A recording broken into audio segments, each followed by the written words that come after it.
All right, thank you so much everyone for making it all the way here for the Smile Innovation Summit 2022.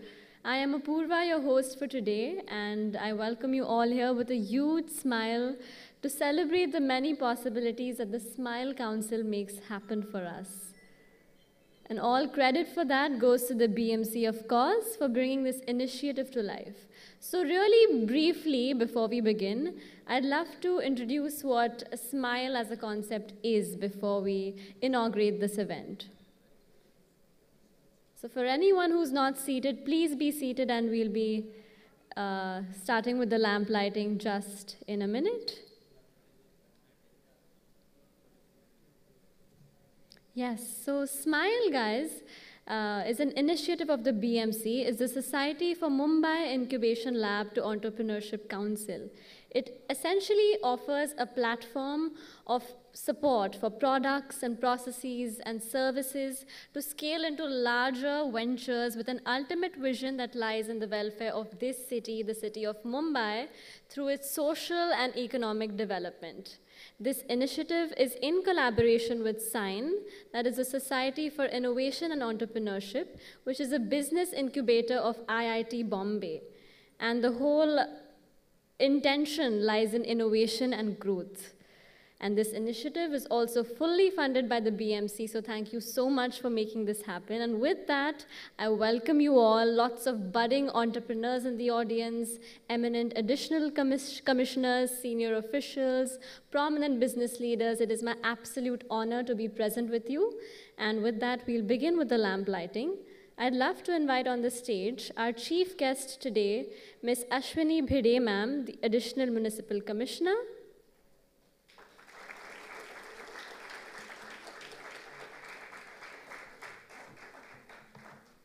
The eminent dignitaries present here today, Velarusu Sir, Additional Commissioner, Professor Dr. Uday Salunke, Group Director of Wellinker Institute, Professor Kharpure, Professor in charge of SIGN at IIT Bombay, Shri Prasad Pradhanji, Group Director of Hindustan Unilever, Shri Sandeep Khosla, Director General of Bombay Chambers of Commerce and Industry, Ms. Poini Bhatt, CEO of SIGN, and of course, Ms. Shashi Bala, Chief Business Development. Let's light the lamp and celebrate this together.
Thank you so much to our chief guests and dignitaries. May I request you to please come up on stage and accept a small token of gratitude that we have to offer to you.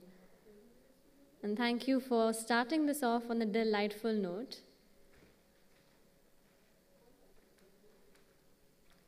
Yes, please, chief guests and all the dignitaries, could you please come up on stage and accept a token of gratitude?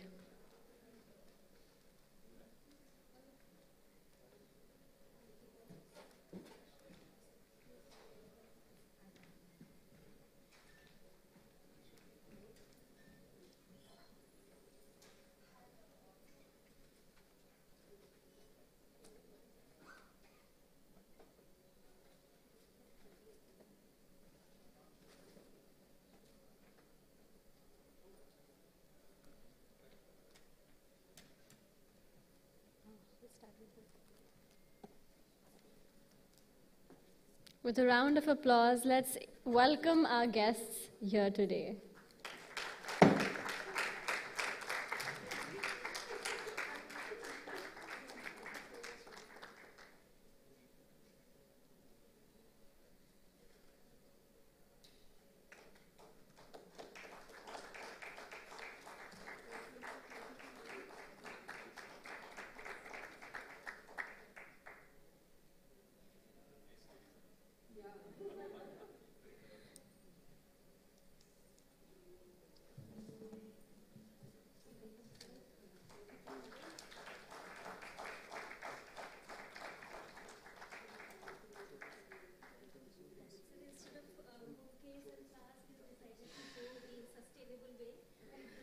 I'd also like to invite Mr. Chore sir on the stage, Joint MC and MCO, to accept a small token of gratitude. Thank you.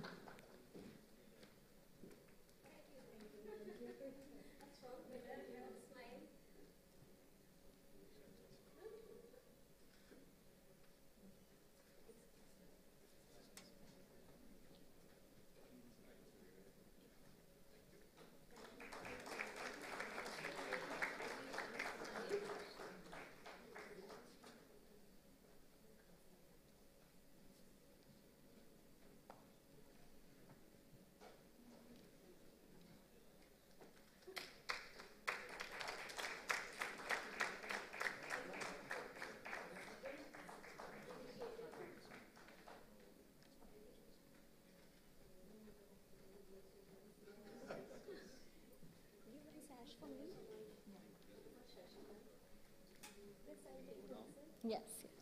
Thank you so much.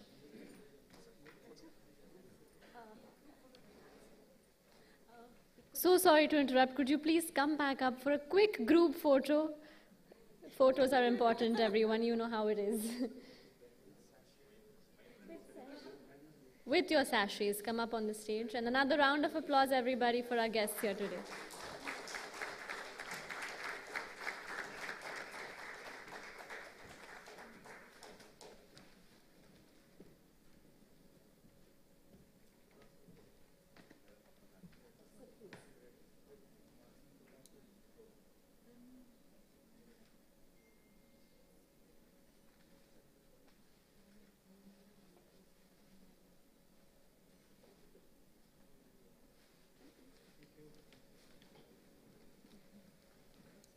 All right. Thank you so much for your enthusiasm, for your patience, and your presence here today.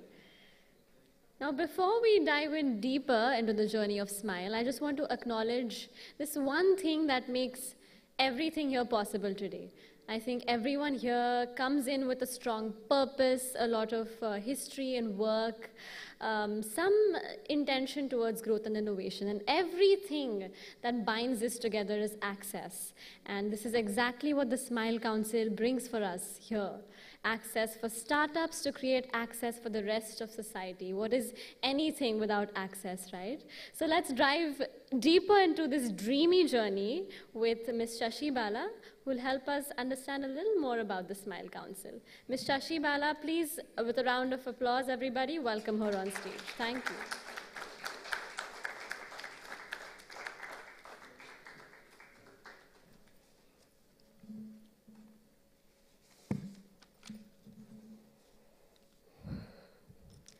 Honorable Municipal Commissioner in charge and Additional Municipal Commissioner, Bete Madam, Professor in charge, Professor Kharpure, Group Director, Willinger Institute, Dr. Salunghe, Prasad Pradhanji, Director, Hindustan Unilever, Shri Sandeep Khoslaji, Director General, BCCI, and all the dignitaries, senior BMC officials, our incubatee, startup, and some of the incubators present here.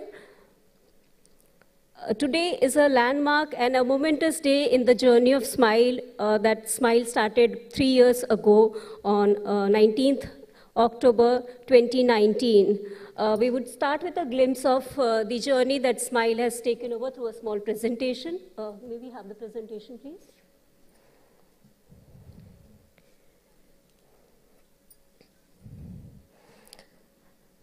As introduced, this is an initiative of BMC, fully funded by BMC, with a seed capital of 15 CR. It's a Section 8 company of BMC. And here, the new thing that we do is we give 25 CR in terms of innovation implementation fund to implement these startup solutions, which makes it very different from other incubators.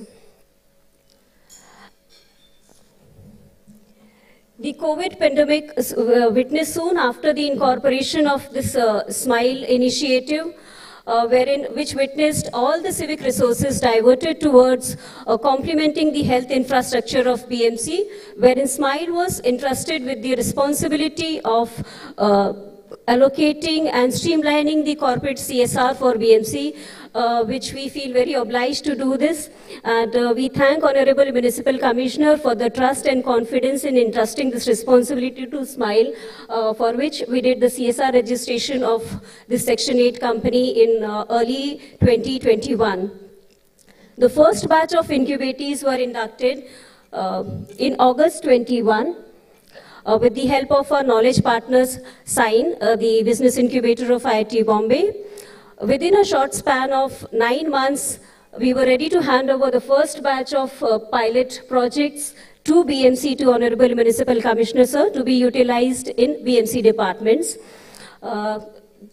In July 22, we handed over the pilot project, especially in the field of health infrastructure, to Director Medical Health, Medical Education. Soon we'll have a small word from the Director Medical Health, Medical Education on their experiences of how they have used this and it has helped in the BMC hospitals. Till date, SMILE has incubated 7 startups, and the next batch of applications are under scrutiny. Now, I would like to use this platform. This is the products handed over, being used in BMC hospitals. Some of the work in progress. Till now, we have handed over 4 startup projects. One is the biomass to wood technology. This is a new concept by one of our incubatees. It's in display at the back side of the conference. The other one is waste to energy. And this is very interesting. During the experience sharing, we will have a detailed introduction about this project in BMC. Now, we would like to use this platform for evolving the triple helix model of innovation for SMILE, which is much talked about nowadays in partnership between government, academic institutions, and corporate sector. We have already engaged with academic institutions like IIT Bombay, Willinger Institute, and today in this event, we would be signing an MOU with the very first business association of Mumbai, founded in 1836, the Bombay Chambers of Commerce and Industry, for collaboration with corporate sector. We look forward to many more such industry collaborations which would help the city and our startups and this incubation center. During the course of the program, we would hear out on key issues of Mumbai by our Honorable Additional Commissioner project, then experience sharing by some of the user departments of BMC, experience sharing by SMILE incubatees, our knowledge partners. And we understand the most scarce resource that we have today is the time, which Honorable Additional Commissioner Bhide Madam has taken out of her busy schedule. So we'll try to do maximum possible thing in a minimum time, and hopefully we would be before time to complete everything in presence of the dignitaries. Display of startups can be seen after the program. Now I invite Honorable Additional Commissioner Bhide Madam for her opening remarks. Thank you, ma'am.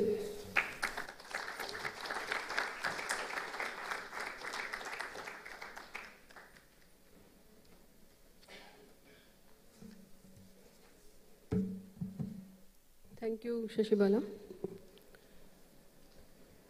All the dignitaries present here, the all respected board members of SMILE and our strong pillars, all my colleagues in BMC, representative from BCCI, all our CSR partners, friends from media as well.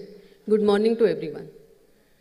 I guess this is our third foundation day of this initiative, and on this occasion, this innovation summit has been organized. So as Shashibala said that this SMILE, the Society for Mumbai Incubation Lab for Entrepreneurship Council, this was set up on the same day in 2019.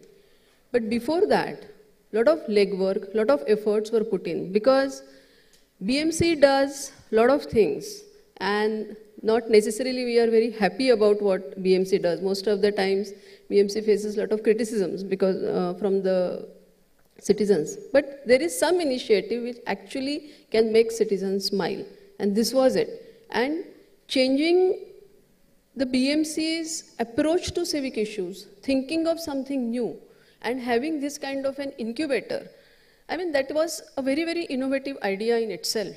And many people, did initial legwork, and I'm really thankful to Shashibala, Mr. Chore, who is the Joint Commissioner, and these people, it was really an Herculean task even to think about this kind of initiative, start it and bring it to this stage.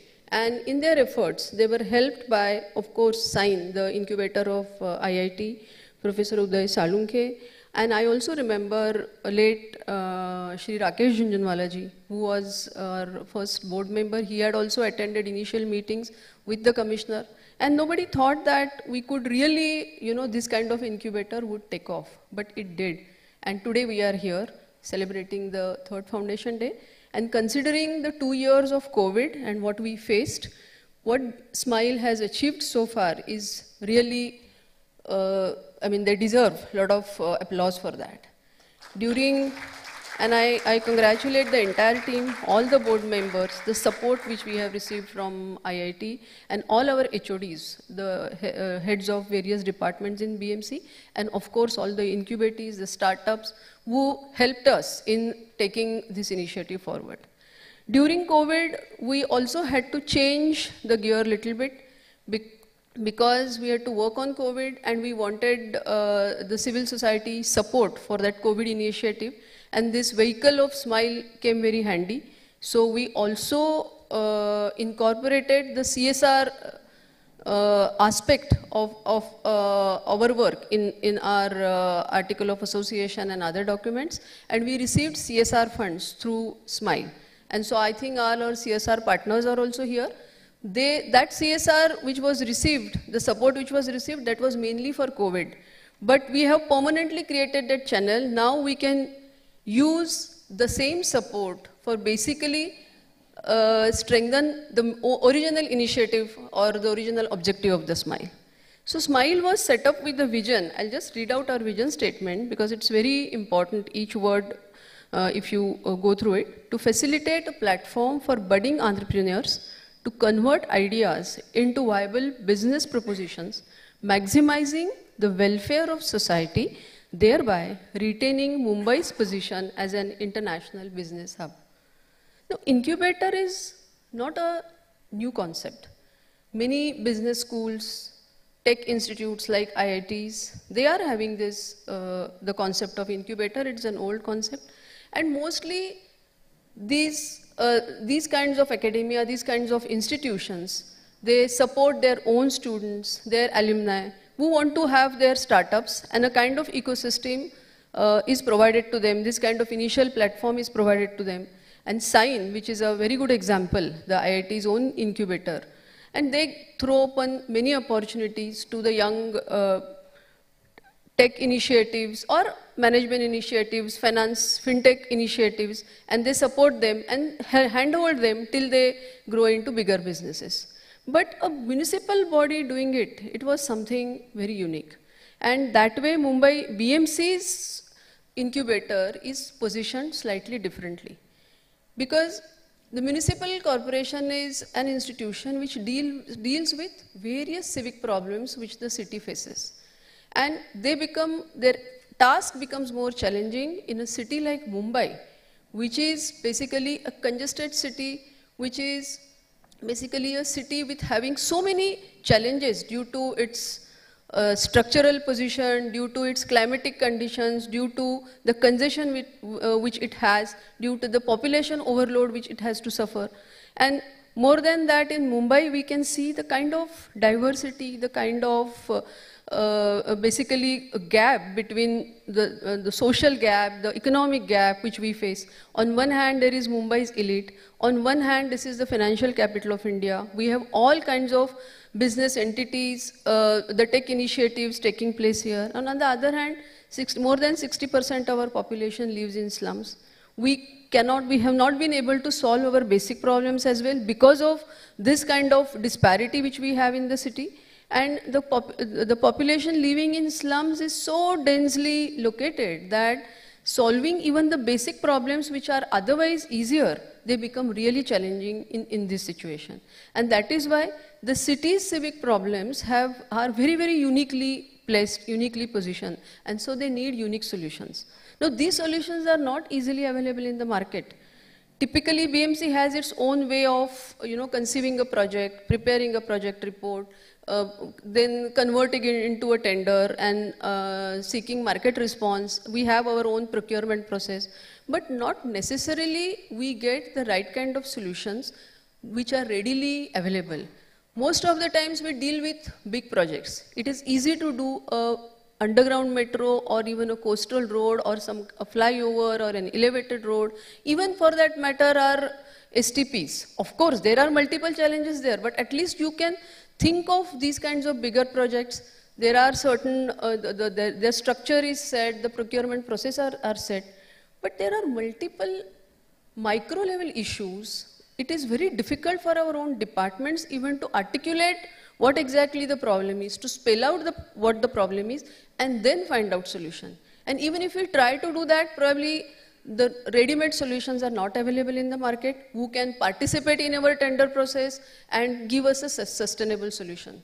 So here, this is basically a journey, some kind of an exploration, where our own departments identify what exactly the problems are and then look for the solutions. And these solutions might come from innovators, from startups who are not financially very strong, who are not administratively very strong, and they are outstanding young people, but they need a lot of support and they need to be fitted into the regular procurement process which BMC runs. And for that, you need a lot of awareness, a lot of understanding what exactly you want to do.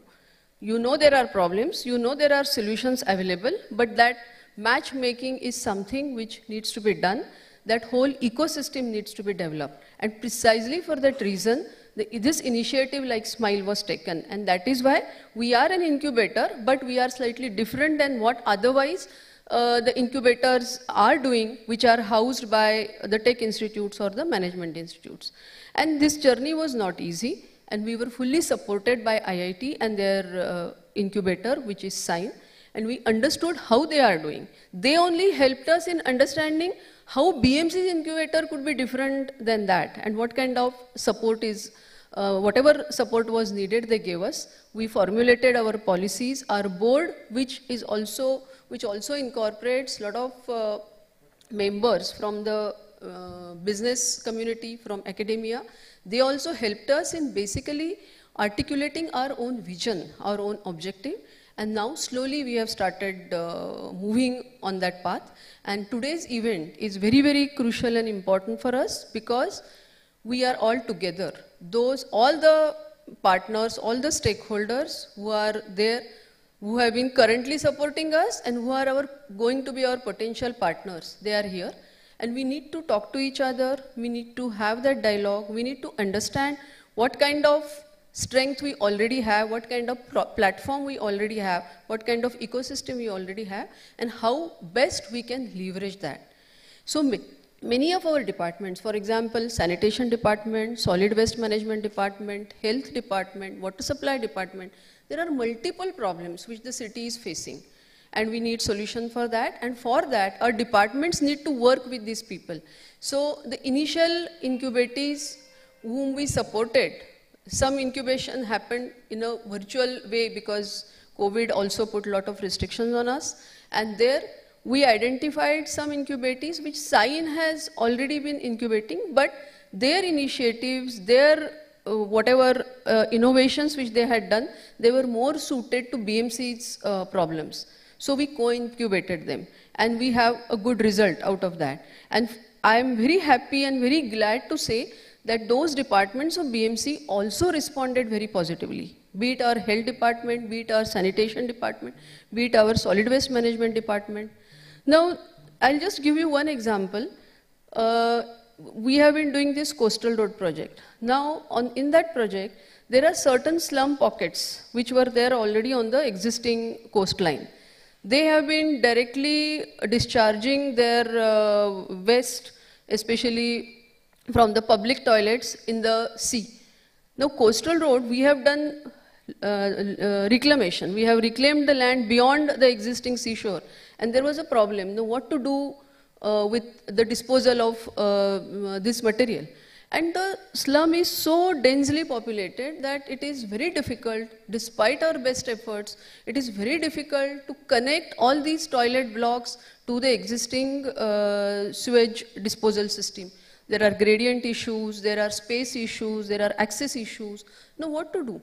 And then one of the startups, which is incubated by IIT also, and we are co-incubating, they came up with a very, very unique solution.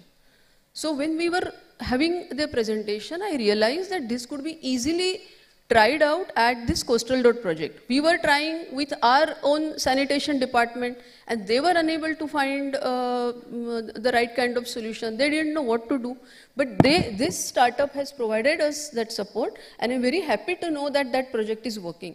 Now here they need it, again, one day solution is not possible. You need to really work hard on that. You need to, even the small issues need to be taken care of. For that, the departments also need to have patience. The startups also need to have patience, because the ready-made solutions are not available. And this is what we want to emphasize in today's session, where we want you to talk to each other, have a dialogue, and maybe we can improve our ecosystem in a much better way. We have also engaged EY to basically frame a suitable procurement policy. Because maybe initially we can give them pilot projects, but later on, if we still have to take them on board, our existing procurement policy may not be conducive to that. And that is why we have engaged them. We have asked them to study these kinds of models, not across the country, but across the globe, and come up, understand Mumbai's situation, and come up with some solutions. So all the loose ends we are trying to work out. What we need is more open-mindedness, more receptivity, and basically ability to patiently understanding what kind of solution is possible and working on it. So BMC's various departments can basically come up, articulate their own problems. They should create platforms where they can run pilot projects, and there are startups in the market. There are startups which we can identify through various challenges, and we can run challenges for each department once they articulate their problems, and then through SMILE, we can do that kind of handholding. SMILE could be a connect between all our own departments as well as the startups. Apart from that, the CSR stakeholders, whoever helped us during COVID, they can continue supporting us, because even further, after the pilot projects also, we would need to give support to these startups, and CSR could be a good source for that. Today we are going to sign an MOU with BCCI, where we also expect an industry support, because the startups are slowly they are going to be part of the world of industry, or the world of business. And so basically how to assimilate them even in future, how to support them in future, that all these suggestions also need to come from industry. So as Shashibala has said, we have SMILE, we have these startups, we have BMC's own strength.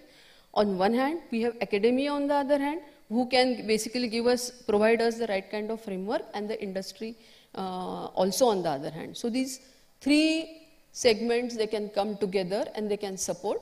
So Mumbai is the hub of innovations in any ways, and this innovation, the only thing that matchmaking needs to be done, and with this kind of collaboration, we can actually ultimately, that is our vision, to maximize the welfare of the society and also to position Mumbai as an international business hub. I think all these things could be possible, and I'm very happy that Smile is going to be the platform to basically achieve this.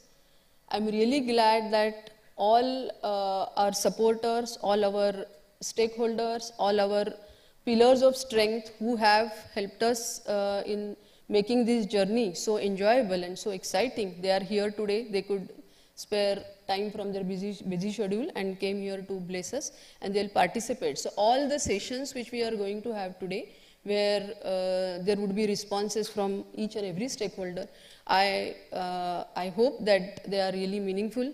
They help us in growing further.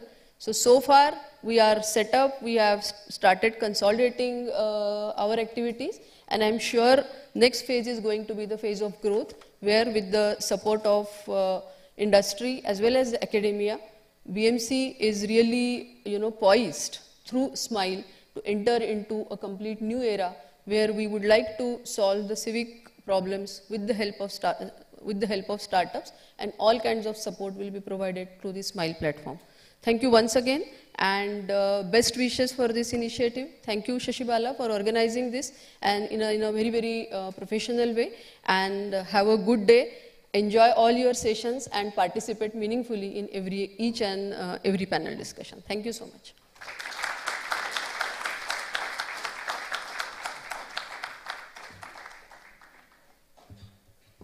Thank you so much, Bhede ma'am and Shashibala ma'am, for sharing the impact of Smile and the future of this initiative. And as you mentioned, we have a unique collaboration coming up with the BCCI, and also this special person, the president of the BCCI.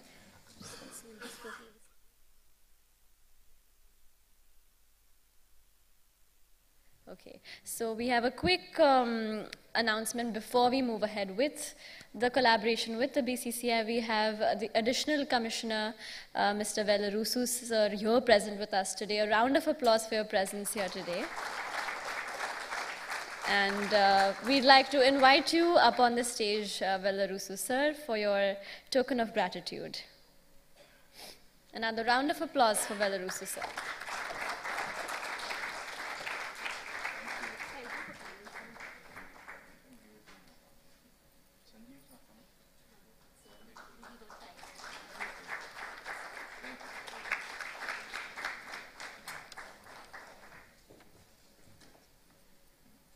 Wonderful. And with no more ado, we have a special message for us from the president of the Bombay Chamber of Commerce and Industry, who couldn't be here with us today, but he was so excited to share with us his thoughts on the Smile Council and this initiative. So let's have that played here as we understand his vision for Smile. Established in 1836, Bombay Chamber of Commerce and Industry is one of India's oldest chamber and has a long and illustrated history of continuous service to trade and industry. The chamber represents a wide spectrum of highly reputed and professionally run companies which are based in the city of Mumbai, the financial capital of India. The manufacturing facilities and commercial activities of our members are spread throughout the state of Maharashtra, as well as over India and in international markets. The chamber acts as a bridge between civil society, government, and its member organization, and aims to promote the interest of all the stakeholders in the overall interest of the country. In the past, Bombay Chamber has played a significant role in the development of the city of Bombay, as it was called then, and now the city of Mumbai. It was instrumental in bringing the first railway built in India, the Bombay-Thana railway line, in 1853. The Chamber's relentless advocacy of an efficient nationwide postal system and standardized postal rates led to the passing of the India Postage Act of 1854. The Chamber chose the theme Corporates for Change as its mission statement and is focused on promoting sustainable social, economic, financial, and environmental initiatives, projects, and business through 4 key elements: sustainable change, ease of doing business, diversity and inclusion, and Mumbai 4.0. Bombay Chamber provides the services of issue of digital certificates of origin in respect of goods exported from India, visa facilitation, and attestation of export documents like invoice, packing list, declaration, etc. The Chamber also provides labor advisory, arbitration, and mediation services. As a facilitator for socio-economic development of Mumbai city, the Chamber is always on the lookout for opportunities to maximize welfare through social entrepreneurship. The Chamber itself has a startup committee that has spearheaded a lot of activities nurturing the entrepreneurial spirit of Mumbai. It therefore gives me great pleasure to announce the Bombay Chamber's collaboration with the Municipal Corporation of Greater Mumbai for the Society for Mumbai Incubation Lab to Entrepreneurship SMILE initiative. SMILE is the civic tech business incubator of MCGM with the aim to nurture and facilitate budding entrepreneurs in converting their ideas into viable and scalable business ventures, thereby generating revenues and employment opportunities in the city of Mumbai and the state of Maharashtra. Today, India is home to the third largest startup ecosystem, right behind the US and China. According to the Government of India Startup Portal, the startup economy is expected to witness a consistent annual growth of 12 to 15% ahead of GDP growth. We hope that this collaboration partnership will go a long way in building a robust startup ecosystem in Mumbai and surrounding region. Thank you.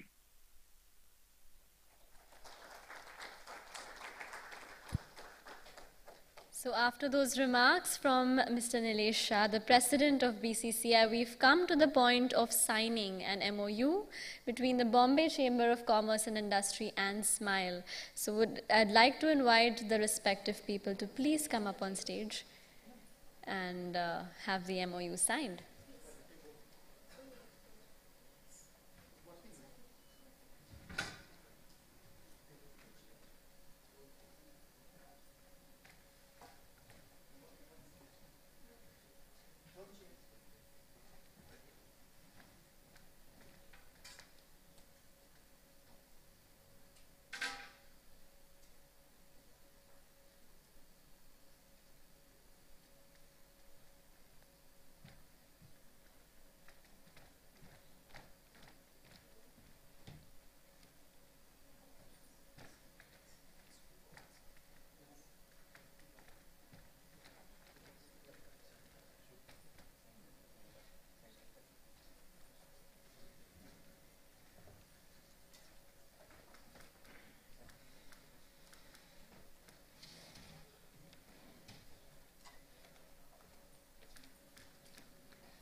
So with another round of applause, let's celebrate this unique collaboration in support of innovative solutions in partnership with the BCCI.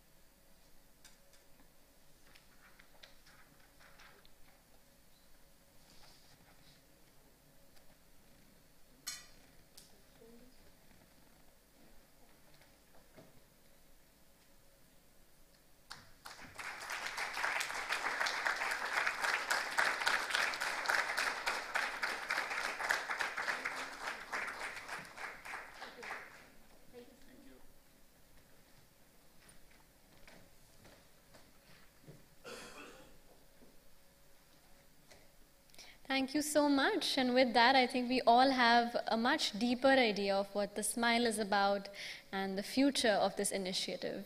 So with that, let's begin with our first session. I'd like to invite on this stage Honorable Additional Municipal Commissioner P, followed by Honorable Additional Municipal Commissioner WS, to speak about the civic issues of the BMC. Velarusu sir, please come on stage. So he's coming up on stage to discuss civic issues for BMC and innovative solutions. Thank you. With a round of applause, everybody.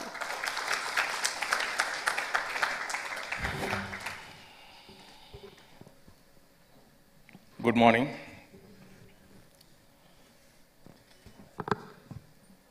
So I am very glad SMILE has arranged this program. It is unique in a way. No municipal corporation has instituted this incubation lab type of setup. BMC has gone ahead and done this program. I remember several years back, maybe 5-6 years back, I been to Bangalore for a training program. So they took us to some outskirts of Bangalore, where there was a small toilet suction type of facility and treatment facility was constructed. And they was trying to show it as a very success story of urban governance. It's the idea basically. Otherwise, it is not going to be a unicorn. It is not going to be a billion-dollar kind of idea, but that is where they have taken us. Now, if you look at it, that was not funded by the municipal corporation. That was funded by the Melinda Gates Foundation. So, it was one of the CSR activities, whatever we call it. It is one of the activities which the foundation has undertaken. There are many such activities the foundation has undertaken. My limited point is, after making lots of money in the corporate sector, ultimately they come back to this kind of activity which really helps the citizens or human beings. I think if you look at SMILE, instead of going through the full cycle, SMILE is starting with that preamble. It provides the bed for testing your ideas. I'm glad they have already gone ahead with the 5 ideas, like the prosthetic hand and other things. So the people who have only passion and idea, they don't have anything else, not a venture capital who will support you, or you don't have your own money, but you are passionate about your idea and you are ready to bet your crucial years of life on that idea. There the support system, the SMILE is such a support system where they will give you some platform to evolve your idea, put it to test, maybe piloting also. But ultimately you have to evolve and go back and face the world. So SMILE, I think it is different from the other startups basically. Most of the startups, they have made their money not addressing these civic issues or addressing specifically the urban administration issues. They made lots of their money collecting information, whatever the information is available in a very disintegrated manner. They bring it to a common platform, bridge that supply gap, demand gap, and quick decisions, efficient decisions. All the apps we see today, maybe Zomato, maybe bookmytrip.com, you take any of the Spotify. So all these ideas, they bridge this gap. But ultimately, all this effort should also move to address the common person's problems. There can be a lot of issues which are not currently focused by the big startups or people, their focus is currently not here. But the world can be made a better place because we always talk about quality of life. Quality of life, it requires some serious thinking addressing the urban issues, like the toilets in the slums. Except Sulabh, I don't see any path-breaking startup which has come up, put great products, which is resolving that problem, right? In Mumbai, we have water supply department, almost 40, not 40%, almost 35%, the water is going waste, okay? So the Israel is a country which has made lots of startup companies on resolving only those issues. They have very advanced technology, startup companies. They can put the balls into the tubes, exactly tell us, even in milliseconds, the leakage has happened. Or there are advances which can tell ahead the leakage is going to happen here, based on studying the thickness of the pipes, the very microscopic fractures. So such startups have evolved. Okay. They are the technical startups. But in a city like Mumbai, Bangalore, Delhi, startups can address the common issues. That is the question. There are lots of common problems. For example, Madam was telling Coastal Road, the toilets, they have started, it is successful, right? The toilets could be one of the issues. Okay. We have parking problems. I think our parking authority is working on it. So you have a lot of parking space available, but people don't know it. Maybe in the private sector, maybe the multi-story apartments, lot of parking space is empty available, malls it is empty available. But for a common citizen, that information is not available. He is not sure where is the parking available, right? So it's again an information gap. Can a startup come up to bridge these type of gaps? Okay. Then sewerage issues, there are sewerage issues. Water. So every house we supply about 145 liters per day of water, right?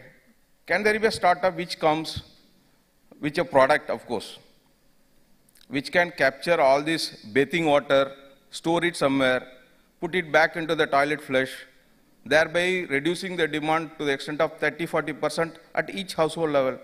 I don't see any such products. It could be idea, but somebody can develop a module, deploy it in some high-rise societies. So that is how, see, these type of ideas, they can really address the core issues of urban governance and urban quality of living. Okay. Potholes, there is always a, BMC is always criticized for potholes. But it is not the question BMC is not spending. We spend a lot. But is there a good technology which can work very well even during heavy monsoon? Is there any product? Okay. So if you see various sectors, BMC, there can be n number of opportunities. But critically, the idea is important, identification of the problem is important. So the people, if you really have identified the problem, because your startup cycle, the first 2 stages are critically important. The ideation, preparing this concept, I think it's a MEP, minimum viable product, you have to create it, then you have to experiment, then you have to scale it up.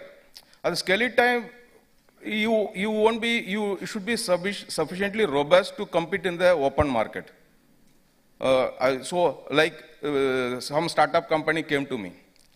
We are doing this Mumbai Parking Authority projects where we are trying to collate all the parking space available on a common platform so that people can book your parking slot online.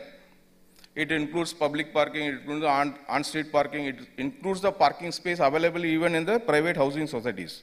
Okay? Now, it's a real example I am telling. So 1 week back, 2 guys came to me. He said, sir, you are a startup. I said, right. So go again, tell me more. So he said, he is so-and-so, he lived in the US for 10 years. That's fine. That's not a qualification, but it's still fine. But the other guy said, he is a software engineer. That's also fine. Now he says, I heard you are doing this type of software. We can do this for you. Then question is, have you done this before? Have you experimented it somewhere? And is it really your passion area? Just because you heard and you think you can do it, That's why you are coming. Is it really your passion area? You already have a concept, you have already produced a product. No, we can do it. So he said to start work. Startups are not going to work like that. Right? It has to be, you have to be really passionate about the problem. You have to be really aggressively thinking, breaking your head over that problem. Otherwise, any software engineer, any person with some MBA, he can touch all the areas, but it is not going to help. Sanitation is one such area we badly need intervention. Most of the Bombay, we don't have good toilets. We have toilets, but it is not widely distributed. I can show you many streets where there are no toilets available. So on the other hand, you have the technology available, the biodigesters and other things. Is there a startup company which can put this biodigestible, non-smelly toilets in every nook and corner? So we can encourage them, we can fund it, but it has to really work. Okay. So any number of ideas, BMC can provide the platform. It is up to the people or the people who are looking at ideas to use it. In fact, most of the engineering departments, right, we can experiment all this new technology on a limited scale. But this ultimately, like Madam correctly pointed out, many times many people come with great ideas. Only thing is, we have these 2-3 great concepts. One is your turnover, annual turnover. Most of the startups don't have any turnover, right? Another example is your e-bike charging stations. This is again real example I am telling. So they had come to us. Very young guy, was very passionate. He was really passionate about that idea. So he came to me, sir, you give me the space, we will procure these charging stations, we will procure the e-bikes also, we will put it, and they will take it and leave it in the BKC, they will take it, leave it here. All we need is space. I said, fine. Then we calculated, we kept the annual turnover as 2 crores.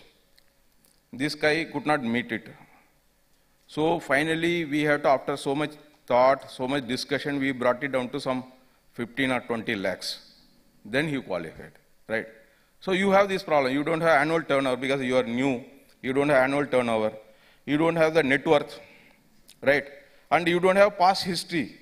Without these 3 things, you can't secure any of the tenders in BMC as of now, right? Unless, because the e-bikes and all, these are new areas, niche areas, so we go out of way to write one page, justify and do some things. But it is not possible in every place. Probably Smile should take up parallelly this aspect also. Once you clarify, once you clear some proposals, how to make some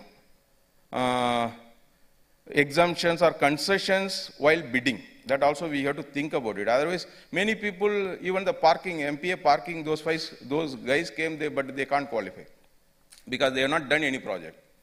Even though they are so energetic, they have not done any project. So they obviously won't qualify at all. Okay. So this we have to think about it, and ultimately, there are many issues.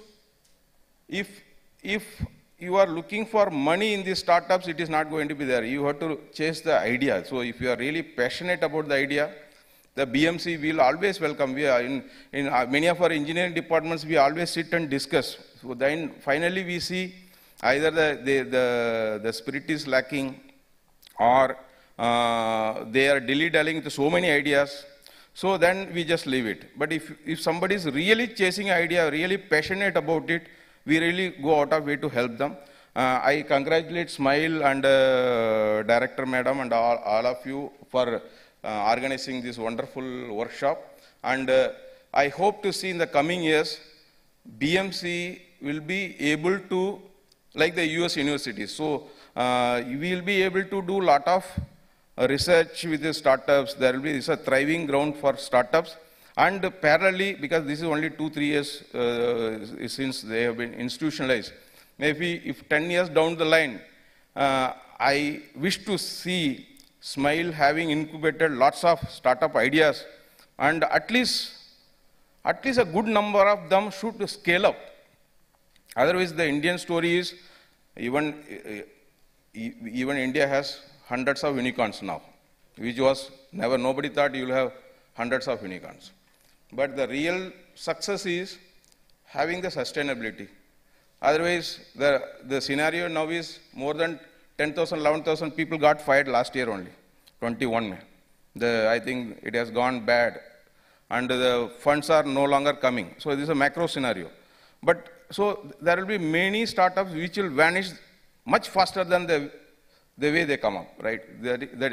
But what I really expect to see from Smile is, because you have a lot of filtration process, you could cure such projects which will really benefit the common man in the long run, and they should have the ability to scale up. But the health department, your 3-4 projects which I saw yesterday, I happened to see, they are all good projects. They can scale up even within the BMC also, like your prosthetic hand, Bluetooth, stethoscope. They can find market easily in the outside also. No startup can thrive only in the government-sponsored scheme. So your startup idea should be, you should be able to start in BMC, but you should build, scale up and go and reach to the regular market. Then only it can thrive, right? So I hope to see Smile curating such larger projects, and I wish all the startup people best of luck. Thank you very much. Thank you.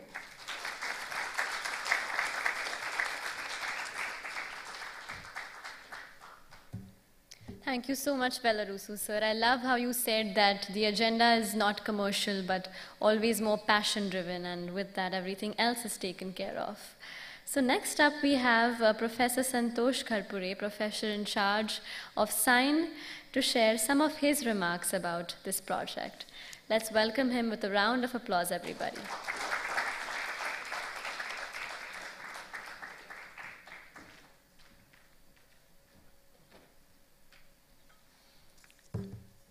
Good morning, all of you. AMC, Ms. Bhiti, Madam, other BMC dignitaries. Let me begin by congratulating the Smile team, Shashibala, Chori, because this is a remarkable achievement coming from a body which is not supposed to be thinking also at one point in time about incubation as one of its activity. And that is something which is unique about this initiative. That somebody is able to think, I think Ashwini Madam rightly pointed out, BMC always gets flack for all the reasons right or wrong. But I think we should also appreciate when such initiatives are taken by a body who is thinking out of the box. And innovation is always about thinking out of the box. And here is leadership which is provided by BMC coming into this particular domain. And from that point of view, I would certainly congratulate you, and also appreciate this particular fact that this is sustaining for 3 years through the difficult phase that we all have gone through. Now let me little bit elaborate on the IIT connection. Just like in the municipal corporation setup, innovation, entrepreneurship idea is the first one of its kind in the country from the BMC. IIT Bombay also started journey in entrepreneurship way back before entrepreneurship was a buzzword. Sign is in existence for more than 18 years now. But the idea of supporting startups started even that in the form of a pilot. For those of you who are probably not aware, a pilot was ran before Sign came into the present society structure, IIT Bombay's Technology Business Incubator. And the times that I am talking about were kind of times of mixed emotion. Huge euphoria of .com boom and then .com bust, where there was a lot of despair. And that was the time when some of IIT's alumni thought that our students are getting job offers from across the globe. Why can't they be not just job seekers but job creators? And with that mindset, this particular initiative was started with IIT. And it was successful, pilot was successful, and last 18 years back, Sign was formulated. Why am I telling you stories? Because you will see the parallels there, and we would like to see the parallels as was pointed out by Wilker sir, that going forward, 10 years down the line, can Smile also be looking at something similar? Where the synergies will come into play, if you look at the name itself, Smile, right? It's a very innovative acronym, because I remember in 2019 when we were talking about it, it was a slightly different acronym probably at that point in time, but due to requirements it had to be changed. But I think new one also fits the bill, because there is a lab and then there is entrepreneurship, right? So lab to entrepreneurship, if you look at it, is what is the journey of a startup typically. Sign being technology business and the incubator, you will always see that kind of a transition happening. In the Smile's case, the lab will be essentially the component where the problem statements given by the body, BMC, will be worked upon by the innovators. And this is where we need to tap into the energy of the youth. And that youth is there in the academic setup. IIT in some way represents that academic setup. And we are only one of the partners in the initial stage, and I am very happy that there are more who are joining this kind of initiative. We already heard names of another institute there, and then also the business coming in, so which is a very, very exciting kind of a situation to be in, that both academia, the government, and corporates are joining hands to solve the civic problems. And that is the way to go about addressing problems which are people-centric. I think the important aspect from a municipal corporation always is ease of living for its citizen. I think that's the primary focus. And you cannot improve the ease of living unless you are going to come up with innovative solution. We have been hearing that, it's not that money is not being spent, but maybe we are not able to fix the problem.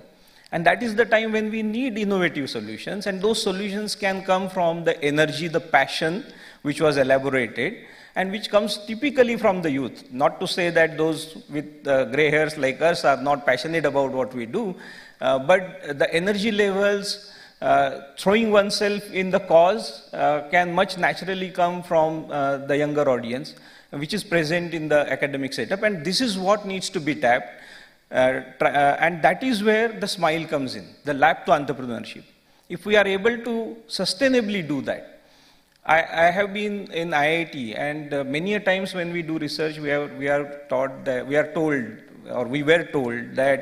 we can't do certain things in India because funds are not available.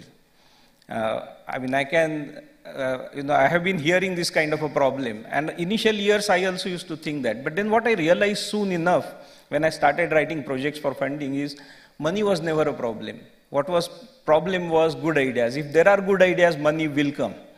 And from that point of view, with BMC backing, which is probably, if not the richest in the world, probably way up there in the Asian context probably, I'm sure money won't be the problem.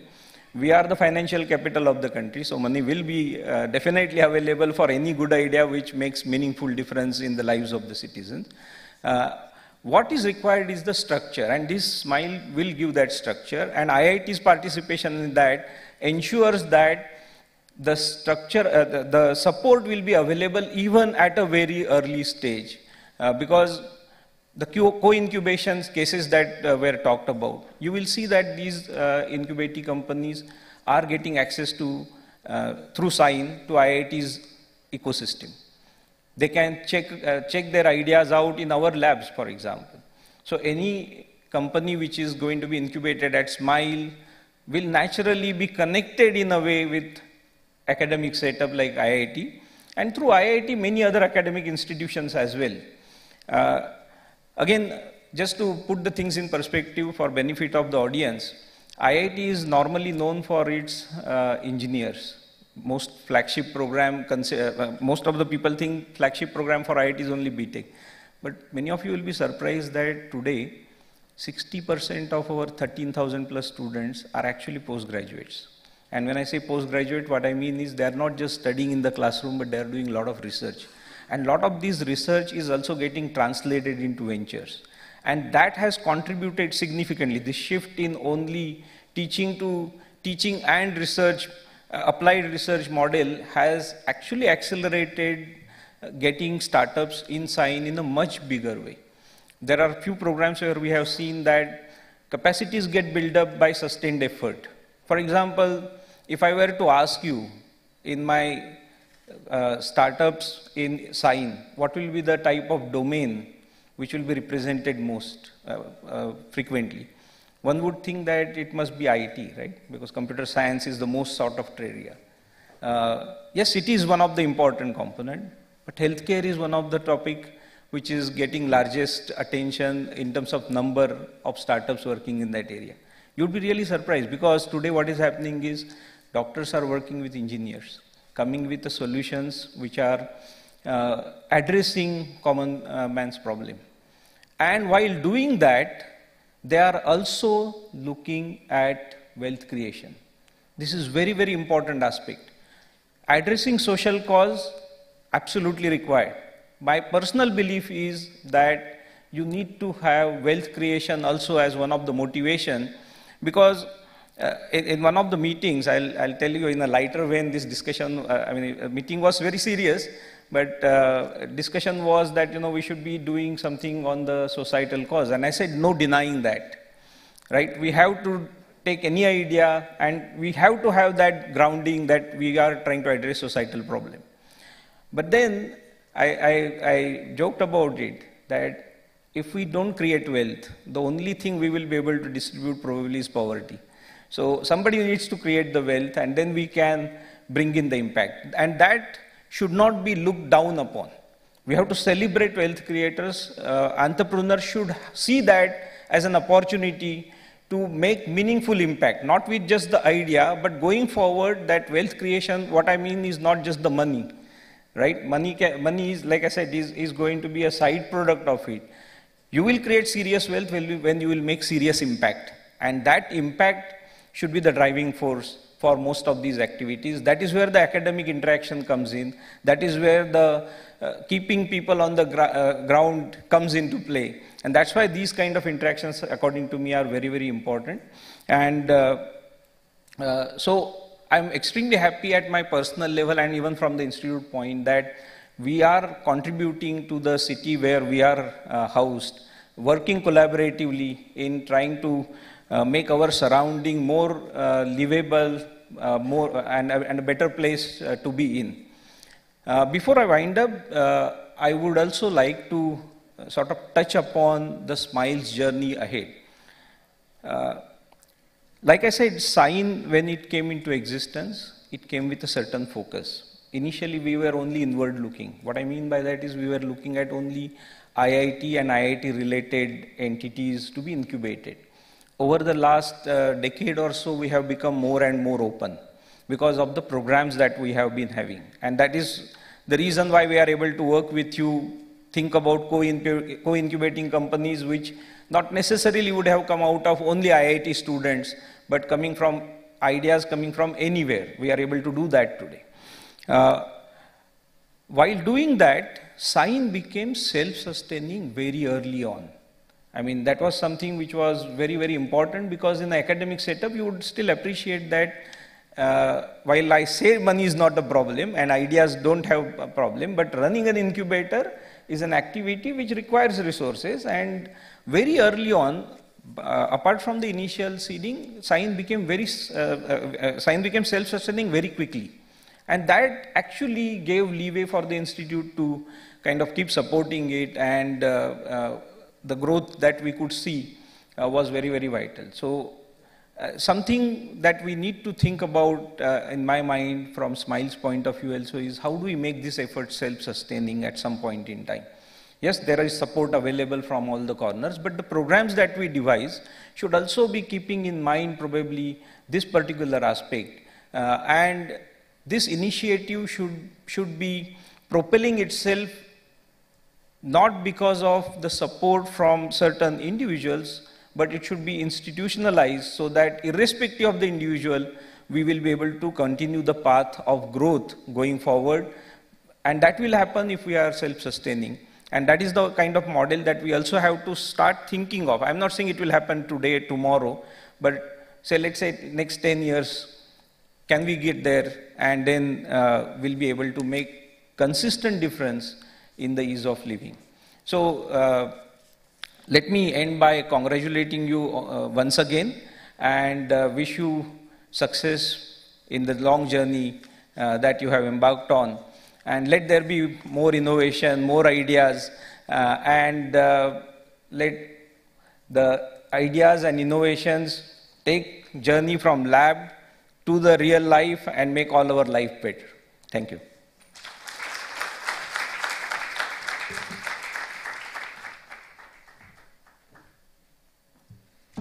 Thank you so much, sir, for allowing us to see Smile through your eyes and bringing in so much enthusiasm to this space. And we have one more person, Dr. Neelam, who has a very interesting take on Smile. And I'd love to invite you, Dr. Neelam and Radhe, on the stage to share your thoughts about your experience with Smile. Thank you. Round of applause, everybody.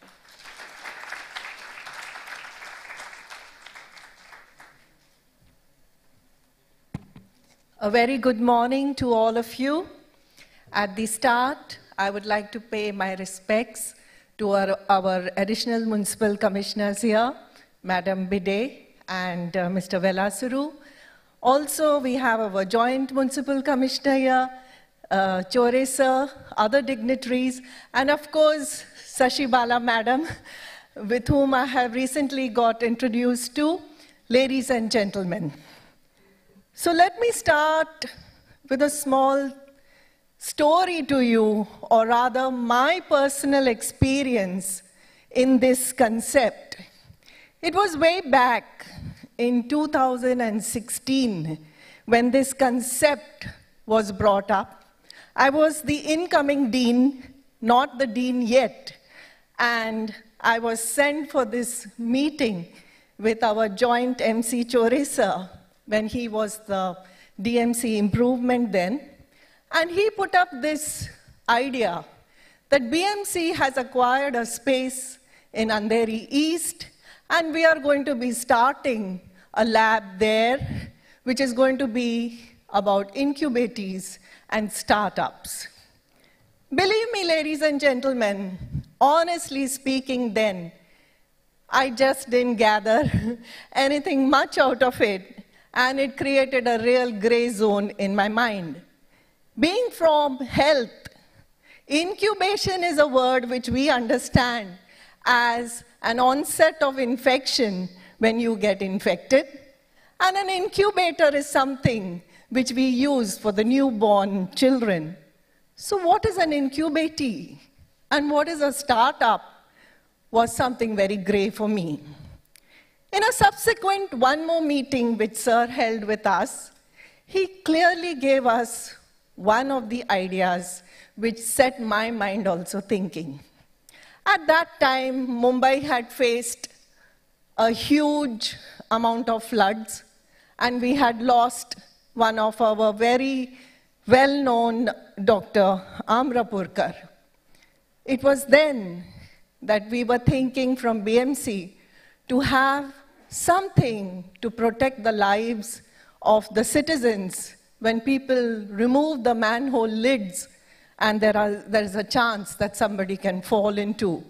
And Sir spoke about this basket technique which could be put up in these open manholes or within manholes so that if anybody removes the lid, a life is protected.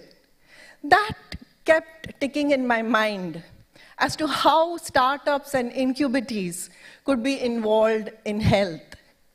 Unfortunately then, COVID struck, and I was pulled into the management of COVID at NESCO. And then, one fine day, I got a call from Sashi Bala Madam and also our AMC Madam whether I needed any CSR equipments for NESCO COVID. Certainly we wanted, so that was my first encounter where Sashi Bala Madam helped us, and Madam helped us to get a number of CSR through ICU beds, monitors, BiPAP machines, and a multiple of other things. And then later, on side by side while I was busy in NESCO, we had the development through health, through incubatees on 3 projects, which were given to us just about last month. And these 3 devices, which have been created by the incubatees, believe me, it is a win-win solution for us health people. The first, which is the digital stethoscope, I have been informed that it is regularly being used in the OPDs by the medicine department.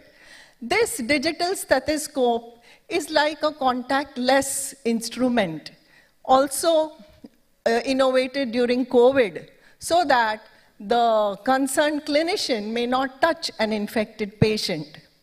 And the sounds, which can be 4 locations of the heart or the 16 locations of the lung, can be heard by the clinician, and these sounds can be recorded on your phone or your laptop through Bluetooth technology.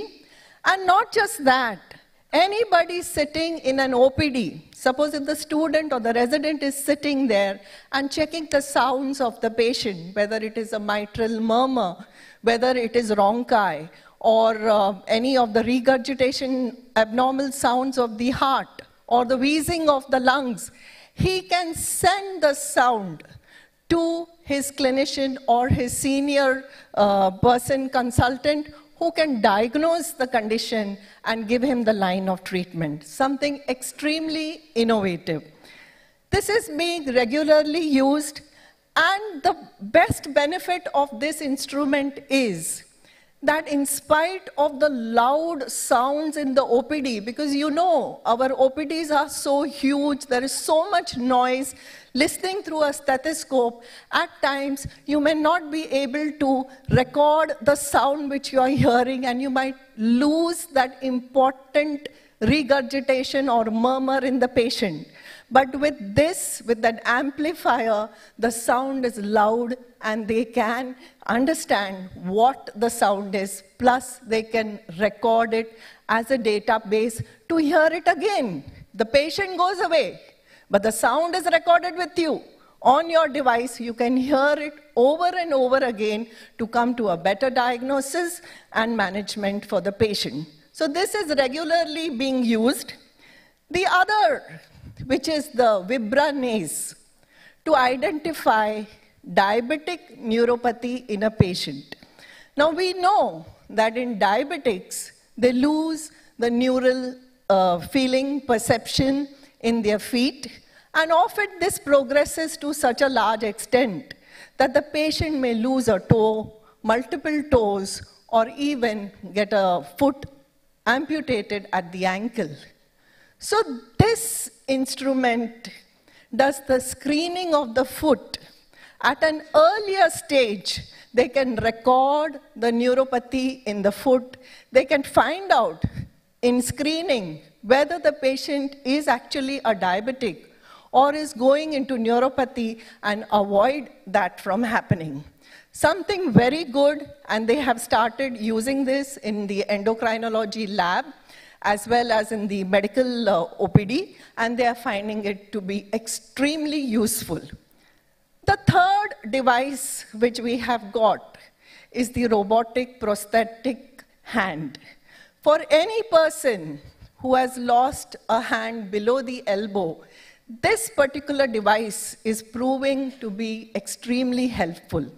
So they have already identified 2 patients where the measurements have been taken, the precasts have been developed, the function of the remnant muscles, which is a little lacking, has been identified with a band which has been created by these incubatees.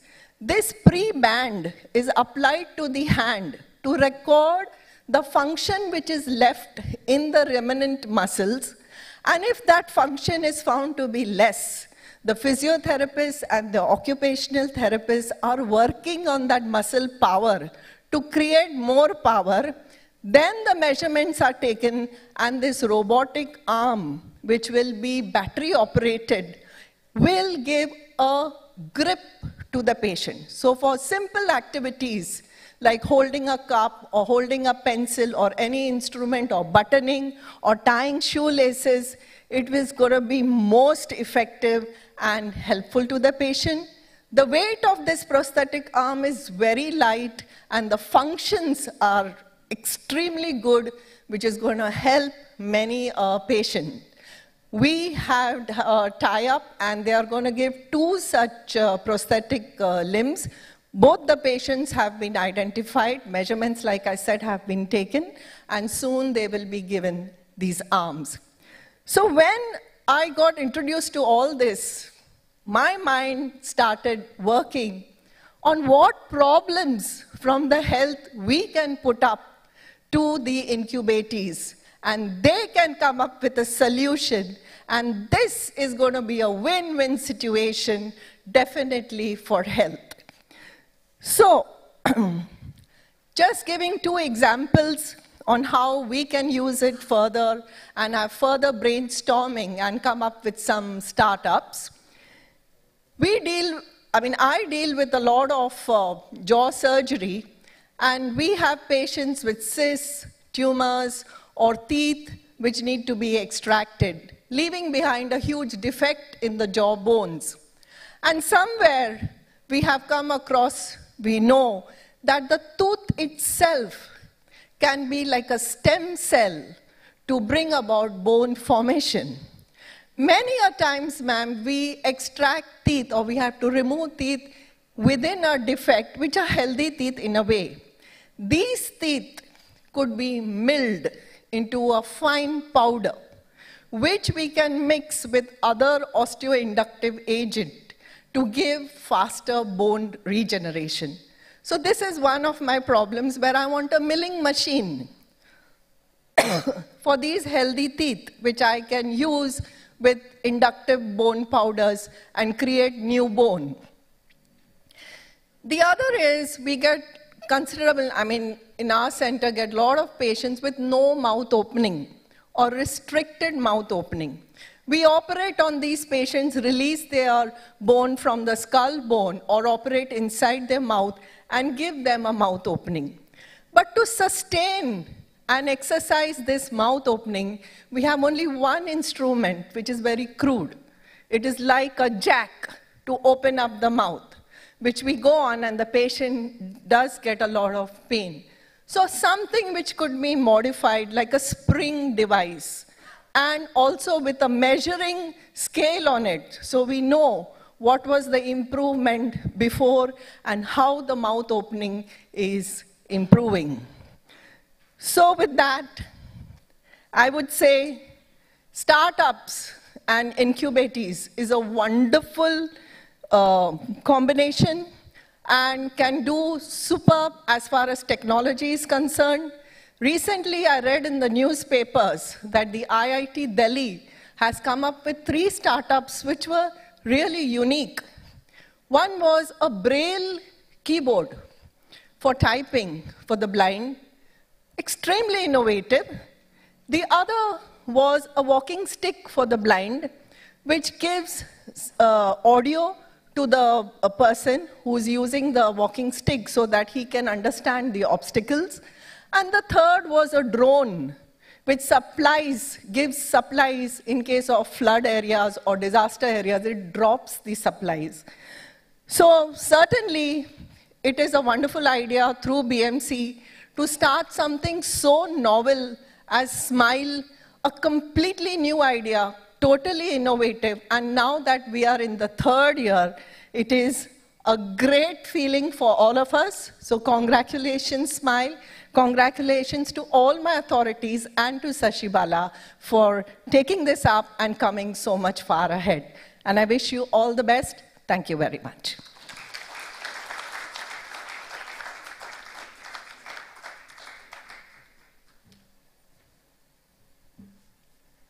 Thank you so much, Neelam, ma'am. It is true what the technology and what these possibilities bring to the health department, and the imagination and the possibilities are endless, like you just said. very, very innovative solutions. And just before we begin our next panel discussion, we have Mr. Shri Sandeep Khosla, Director General of the BCCI, Bombay Chamber Commerce and Industry, to speak with us about the scope for industry collaborations with SMILE. Please come up on stage and let's hear a round of applause for Shri Sandeep Khosla.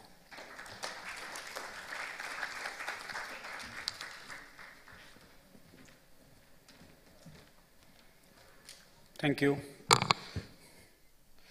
So, Ms. Bide and all the other officials here, I represent the Bombay Chamber of Commerce and Industry, and as our President had pointed out, we are the oldest chamber in the country. This was set up in 1836 when India was still under British rule, and that's when around 7 enterprising Parsi gentlemen, along with 3 Britishers, decided that trade and commerce in India has to grow. And since Mumbai or Bombay at that point of time was one of the premier port cities, the trade obviously started from here. And that's a benefit which Bombay got with a lot of companies those days setting up offices in Mumbai because the trade used to happen via the sea route only. And some of those companies today, after 186 years, are some of the biggest in the world. They're mostly headquartered in Mumbai. The Tatas Group, the Birlas Group, Godrej, Mahindras.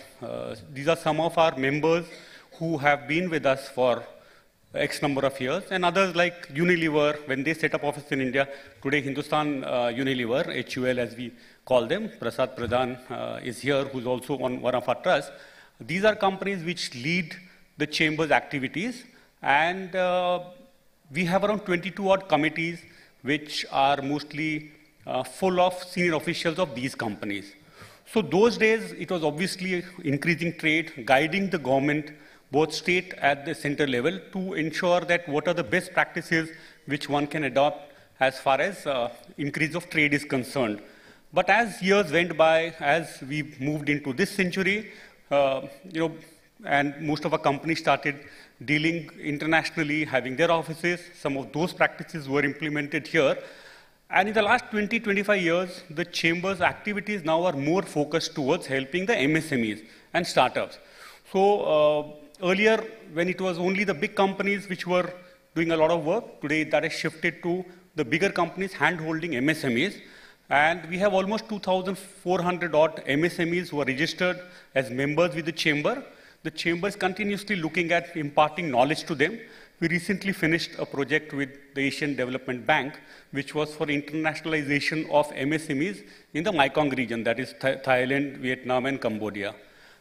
At the same time, we just tied up with Wadhwani Foundation to look at how these MSMEs could get benefit of the chamber via precise workshops and polyclinics. So on certain days of the week, we'll have polyclinics where we'll look at hand-holding them, so whether they are areas of finance, areas of industrial dispute, areas where taxation they can't understand, because as we would know, MSMEs cannot afford individual divisions on these. And members like these and members of the Big Four, so whether it's Ernst & Young, whether it's KPMG, PricewaterhouseCoopers, Deloitte, they're all members, very active members of the chamber.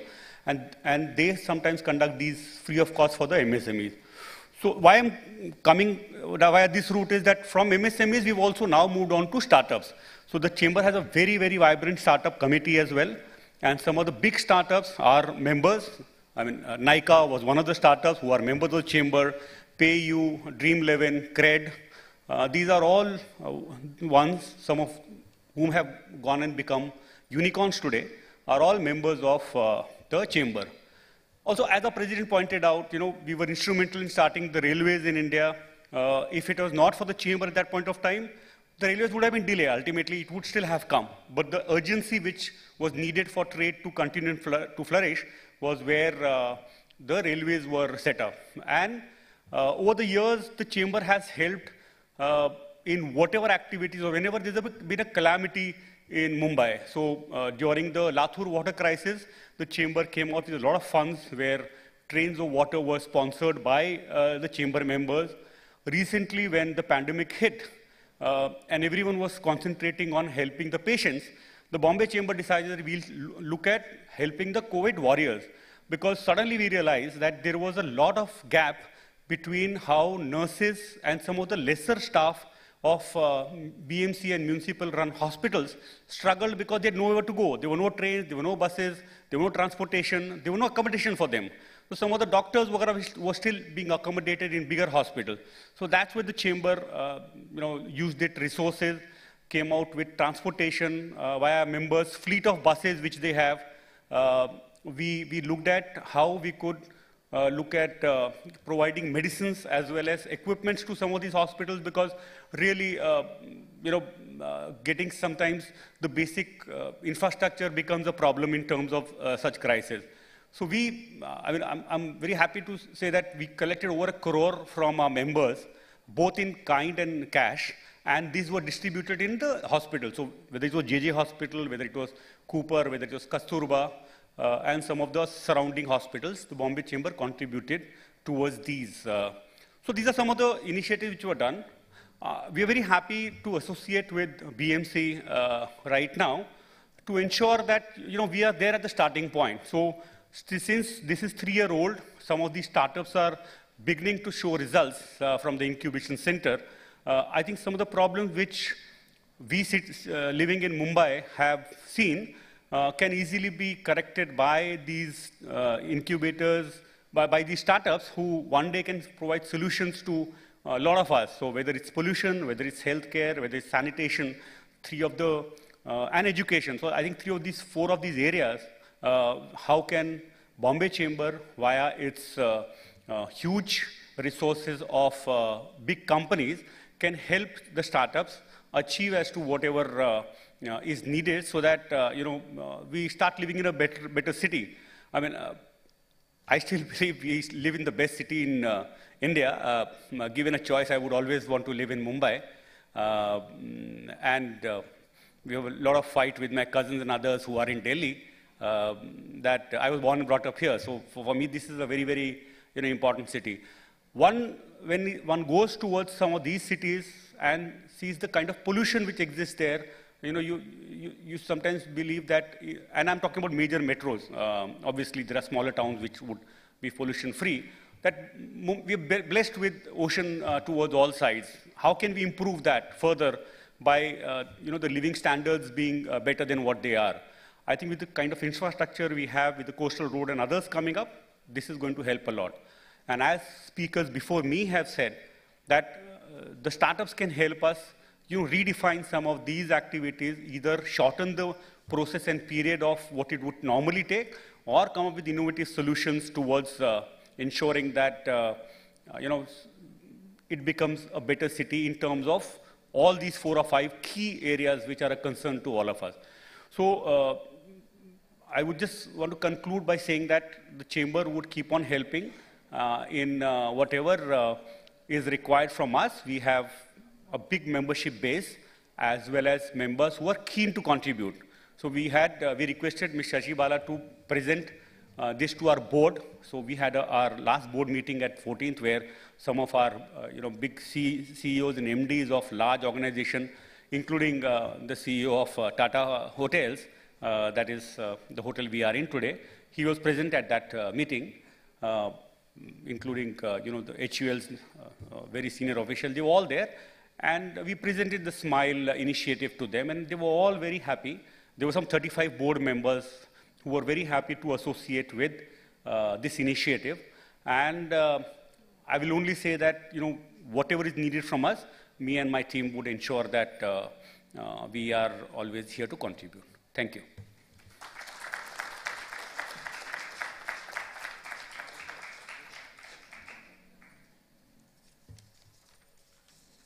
Thank you so much, sir, for sharing your thoughts with us. And now, while we start the first panel discussion of the day, we know that BMC is the first and only local body to have its own incubation center. This is something new and so exciting. So I'd love to invite our panelists on the stage to discuss the role of urban local bodies and the Mumbai startup ecosystem. So our panelists for the day are Rusu sir, again, IAS Additional Municipal Corporation, Shri Chandrasekhar Chore, MC, Professor Santosh Gharpure, Professor in charge of Sign, and Dr. Suhash Pednekar, former VC and MU. This session will be moderated by Professor Dr. Uday Salunke. It's a quick, to the point, a 20 to 30 minute long panel discussion. So let's get our thoughts brewing and hear them out. A round of applause for all our panelists today.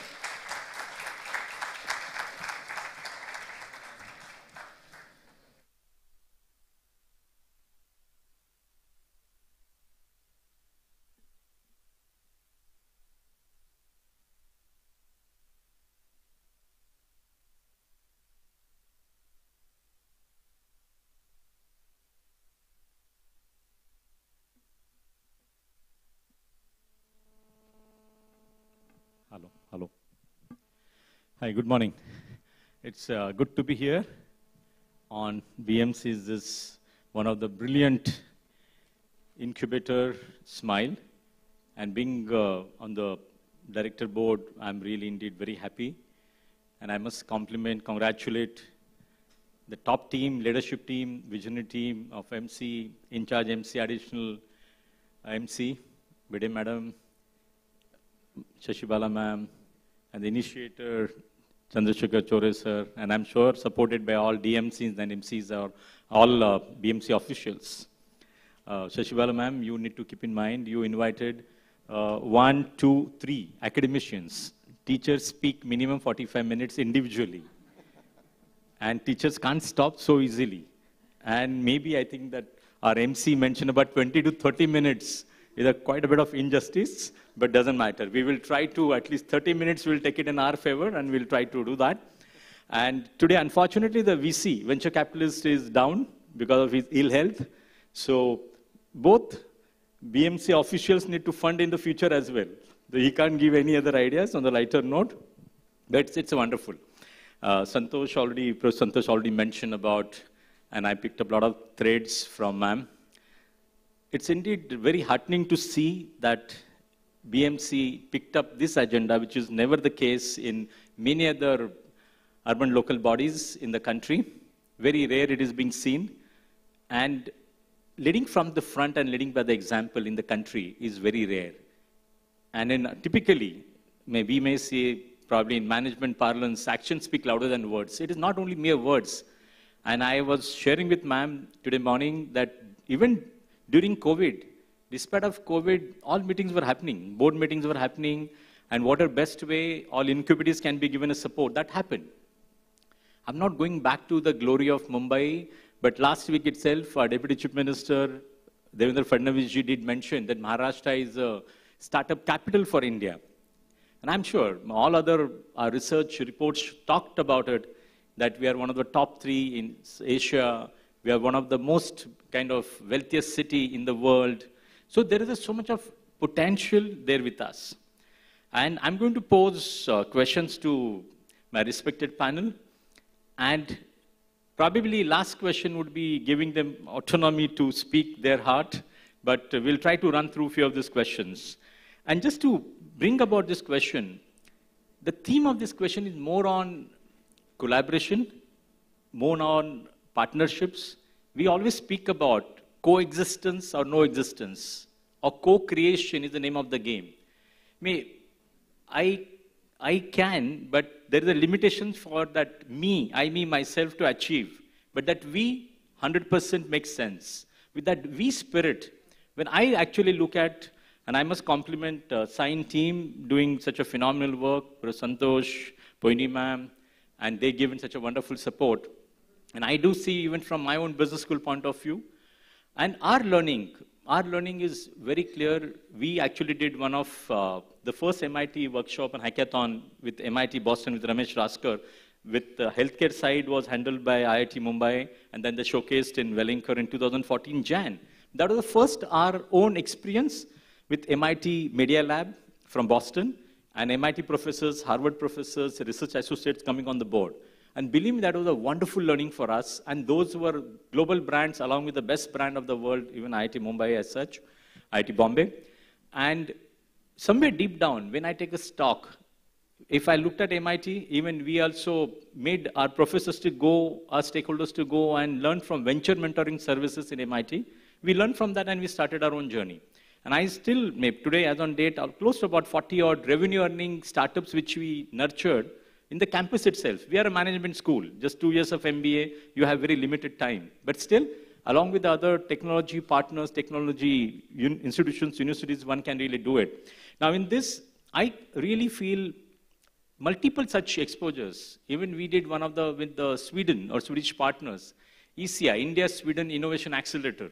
And 10 Swedish companies, startup companies, wish to penetrate Indian market. And they gave us that offer through Swedish consulate with our Swedish partners. And believe me, in the period of 6 months, the entire research which we did in India and even in Sweden, that gave us a clear indication that yes, such kind of multiple stakeholders, I'll say collaborations are the best way of going forward. And this is not one. Maybe from India side, CII was there. In fact, Swedish Energy Agency was there. Swedish Consulate was there. Our partner MDU in Sweden were there. And it worked phenomenally well. Likewise, when I really take a stock of TCS, Tata Consultancy Services runs Digital Impact Square. When I was listening to Neelam ma'am, I still remember definitely healthcare has such a wonderful potential. And TCS picked up a lot of social, I'll say, Nasik problems related to the Nasik corporation. And involving students, involving academia, and they get the applicants across country. And they did that in a kind of hackathon mode in the beginning, but over a period of spread out almost 5 months in the beginning, in terms of spotting phase, then going to probe, and then going to grow, then going to scale up kind of phase. So there are different phases which they took it. So TCS gave us a tremendous learning. Likewise, I've seen very closely with Yokohama, Mumbai as the sister cities. In Japan even, the way in which they, civic, I'll say authorities, bringing industry together, academia together, and that works. And you'll really appreciate that many startup ventures, and which are some of the best ventures in the globe, happened. Maybe when we say Silicon Valley, probably you'll see a lot of conglomerate of startup where happening is in the near universities, near colleges. And I'm sure like Sign has become one of the brilliant place. Likewise, wherever there is a population of colleges, universities, so obviously you get some kind of platform in those universities which one can try. You get a talent. You get probably from future point of view also a lot of push in that kind of setup.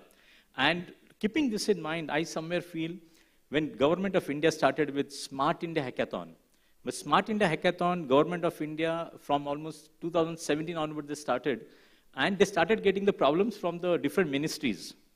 And that is going on extremely well. And in between also, when face-to-face, physically it was not possible, in virtual hackathons happened, and that gave a lot of solutions, and youths coming forward with technology bent of mind, with the multiple kind of, I'll say, heterogeneous background, not necessarily same background, different kind of background, but with the tech support as well. And outcomes of all those are quite superb. So I think this initiative from BMC is really commendable, and maybe in the future, I'm going to probably ask my esteemed panelists that what do they think with respect to the first question is, how can we create a mechanism for peer learning or cross-fertilization of ideas or solutions from other wards, other cities in India? Because it's quite possible that probably what we are finding as a problem here, some other city, maybe in India, some other city, maybe in the globe, have already got a solution. And I'm sure many of the senior team members of BMC must be visiting in India, abroad, to get a sense of what is happening. So maybe if you wish to start from my right-hand side, Shekhar sir. Thank you, sir. Good morning to all. If you could give me 1 or 2 minutes to step back a bit and go back to the birth of Smile. I remember that when we started this idea of Smile, we were thinking about why is there is a need for such institution to be instituted by BMC. Like Mumbai, by virtue of its prominence during last few centuries, has gained the reputation of being a commercial capital of India. It has also been one of the capital in the sense of art, culture, science, technology, and various fields of life. And that prominence probably was by virtue of its location, by virtue of the business that was happening here, the institutions that were founded here and working so well. But slowly, as things developed and things unfolded in other areas, other cities, other states, the prominence, the importance, and the mainstream location of BMC, the Mumbai, started going down. In the sense, I would rather put it otherwise, that other cities started growing well. They developed their centers well. And therefore, there was a need, and there is a need, obviously, furthermore, to do something about this city by which it will retain its importance, the prominence. And that's where the whole idea of Smile started. And I still remember we going to Wellinkers. I'm a dropout of Wellinkers. Sir is my guru. I did my first year MBA and then dropped out of MBA and then joined BMC. So I owe a lot to Dr. Salunke. He is my guru in MBA. And my entry in BMC is probably because of my work, my 1 year in Wellinkers. So I remember that Mumbai having this importance, how do you ensure that things are in favor of Mumbai? So what are those things that were happening earlier in Mumbai and slowly now going to other cities? And there are multiple such things that are happening in other cities, and they are doing it better than what Mumbai used to do with those things. And why is that happening was another question that was always coming to our minds. And I always felt that there are centers of excellence, islands of excellence. I always say this in my conversations, that there are islands of excellence all over the place, in all walks of life in Mumbai. So you have huge talent in IIT, you have huge talent in BMC, you have huge talents in finance, you have huge talent in your share market, you have huge talents in medicine. So all kinds of music, science, everywhere, like we have got Institute of Chemical Technology here. So all these institutions are working in silos. They are independent bodies. They have kind of institutional egos, and nobody talks to nobody. Like, there is no conversation, there is no communication between these institutions. That is the biggest stumbling block. And the whole idea of starting Smile was that. Obviously, we then graduated to the civic issues, and we thought that we should not immediately indulge in all kinds of things. But looking at what Gharpure sir just said, that probably we can actually go beyond what we are talking here about the civic issues. We can actually go into those fields where BMC is not supposed to go otherwise. So the idea of bringing those silos together, the idea of putting bridge across these silos, or maybe demolishing those walls which are dividing these silos, which are creating hurdles in communication between these silos, taking care of those institutional egos, could probably bring out multiple such solutions, multiple such, new ideas and new concepts, which will bring back the prominence of this city. Because we have huge talent, we have huge institutions of great repute worldwide. How do you use their synergy? How do you use their strengths for each other's benefit? So if you could do that, if you could create a ecosystem where all of us come together and think about city as such, as a single unit. Today we are not thinking like that. In fact, when probably, I remember my first meeting with Poini ma'am and Professor Atre, probably, I don't know, Professor Atre sir was invited today or he's there. There was this feeling as to who are these people, like somebody coming from Mars or some other planet coming to IIT and talking about something which they couldn't understand. Kya ho kya raha hai isme? Also, same is happening with us. Like, we don't want to talk to people who are academic. We don't want to go to them. We don't want to talk to them. We think ये तो इनको कुछ समझता नहीं है. We know what are our problems and we know what are the solutions. उनको exactly उल्टा लगता है कि इनको कुछ नहीं आता, डफर लोग हैं, इनसे बात करके हमारा time waste होगा, क्यों बात करना है? So if you could demolish those walls, if you could create those communication channels, I think we could do huge service to this city. We can retain our prominence in this evolving new India. I think this is the need, and this is how things should be seen in long term. Thank you, sir. Sure. Thank you, Shekhar, sir. In fact, our Professor Suhas, sir, just stepped on from the Vice Chancellorship of University of Mumbai. But he spent almost close to 44 years plus, even with Ruia College and then as a Vice Chancellor of University of Mumbai. And Ruia being a part of our own family of SP Mandali, Ruia Podar Wellinkar. Suhas, as you led such a huge university with 800 plus colleges and 8 lakh plus students, how probably the overall, from the startup ecosystem point of view, University of Mumbai can come really handy? And you already started with your incubation lab and a lot of innovation-driven activities during your tenure. So your thoughts on this? Thank you very much. We all know that coexistence or no existence is a real mantra of this age. And in every sector, the challenges we have are relevance and two, sustainability. And to come out of this, I think there's only two things which will take us to that level. One is technology, and second is innovation. I've been listening to all the speakers since morning.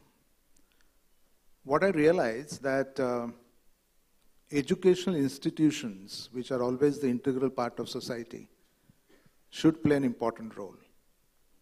In fact, all the discussions which are happening here, probably such discussions and brainstorming should happen at universities rather than here. And I really thank BMC and the SMILE to take lead, but you know, all the developed countries, all the startups, the development which we see, because the startups represent hope. Startups bring that vibrancy to economy. And that happens in educational institutions more than elsewhere. And here in India, I feel, though the educational institutions are expected to establish that dynamic equilibrium with society, with respect to social, with respect to economic, with respect to even the environment perspectives, in India, to some extent, is not happening. And as you said very rightly, I think we all are working in isolation, in silos. There is some degree of disconnect. What universities are expected to give back to society, I'm sorry to say, is not happening to that extent. Let's be hopeful that NEP 2020 will bridge that gap.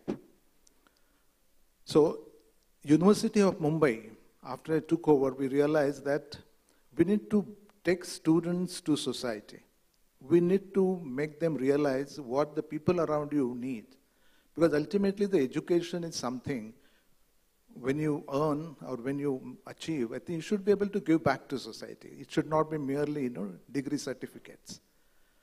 So in that sense, University of Mumbai established Incubation Center. We also, in fact, about I think 2 or 3 months back, we signed MOU with BMC. We began with the project that how to recycle the wastewater of Kalina campus, which is a huge campus University of Mumbai has with almost 240-acre land. And we also signed a MOU with how our students could be used as interns by BMC. And that is how I think we as educationists need to understand that our curricula, our teaching should have that relevance with the outside world, and the students should spend probably more time in outside classroom than inside classroom to realize. And this sort of internship will definitely help them.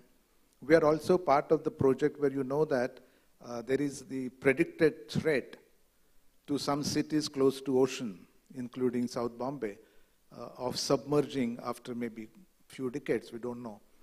So there was a very good session happened, and where University of Mumbai is also has become a part of that, as what preventive actions could be taken. So I personally feel that still, we are in a long way to go. But all the educational institutions, right from school, colleges, up to universities, this should become an integral part of their curricula, make students realize, because ultimately when we all are talking about ease of life, it has to come through education more than, organizing such meets later. And that sense to be built in the young mind, and then that young mind to be nurtured through various ways. In fact, Mumbai has a lot of challenges. Here, the living space is expensive. Here, working space is expensive. The commuting is become a real problem because of traffic jams. So how we can even encourage the young mind with innovative ideas to come to Mumbai, stay in Mumbai. And this is probably one of the reasons why even the people from the IT sector, they run to Bangalore. Somewhere I think we need to come out with solutions how we can retain them. And as what you said correctly, Professor Uday, at the beginning, whatever the problem Mumbai is facing today, we need not think that only Mumbaikars will be able to come together and resolve the problem and find the solution. We have to, instead of concentrating in city, concentrate on the region. Can we involve even the cities around us? It could be Pune, Nasik, including even Goa. And some of the problems we can evolve and we can come out with the solutions by working together, thinking together. Can we come out with the creation of some proto labs to promote such innovators? Can we request the big companies which are established in and around Mumbai, which have their own R&Ds for their own growth, asking them or requesting them that part of that lab can be utilized for their own employees and outsiders who have some different ideas? And can they be, these places could be allowed? So there are many ways I think we have to think about to find the solution. We can't expect and depend only on BMC to come out with solutions. It's a responsibility of all of us together. And we need to connect the dots, I feel, because ultimately our own survival is nothing but, whether it's a human being or an organization, is connecting dots with one another. And when you manage to do it meaningfully, I think success lies there. So coexistence, again, and that tiny virus has taught us several lessons. Apart from coexistence, the importance of adaptability and importance of resilience. Thank you. Thanks, Professor Suhas. In fact, what you convey the message that probably we should tell the teachers, and which you sometimes are trying to do it, that education is what you remember after you've forgotten the classroom, kind of, after you've forgotten the memorized, whatever you memorized. So that shows that probably we need to teach to our, academic fraternity, barring few exceptions, I'm sure, probably the classrooms need not to be the four walls. City need to be classroom. City of Mumbai need to be classroom. Now, from that point of view, Vilarsuji, in fact, I have a question that how we can treat city as a classroom and then engaged the academia absolutely full scale. And from that point of view, how can we enhance collaborations with domestic and global agencies for finding solutions to the civic problems?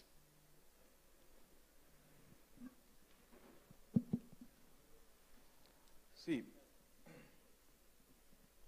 BMC, as far as the projects or the works are concerned, we have been already collaborating with the international agencies.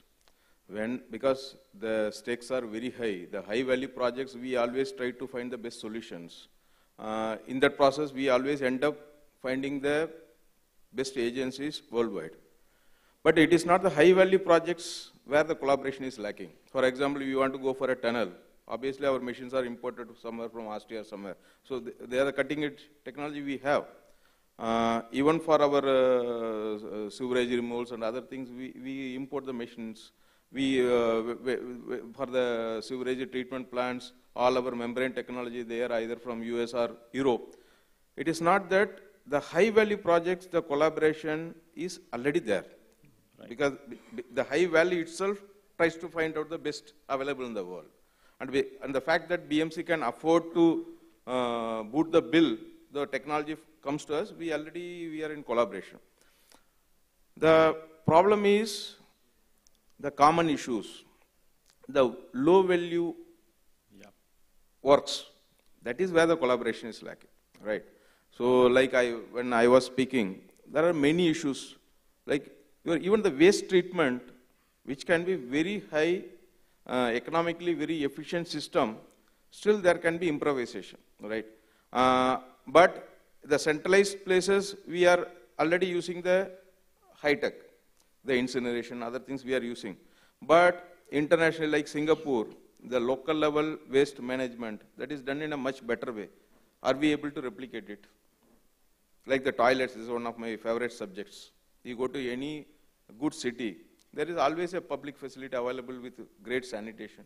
Are we able to replicate? These are all not high value projects, but these are the small projects or small areas which will contribute to the quality of living in a city, right? So this is where we need to have more idea sharing, more collaboration, and for example, I told the potholes. Potholes, it is not a very high value project, but every year we spend 40-50 crores, right?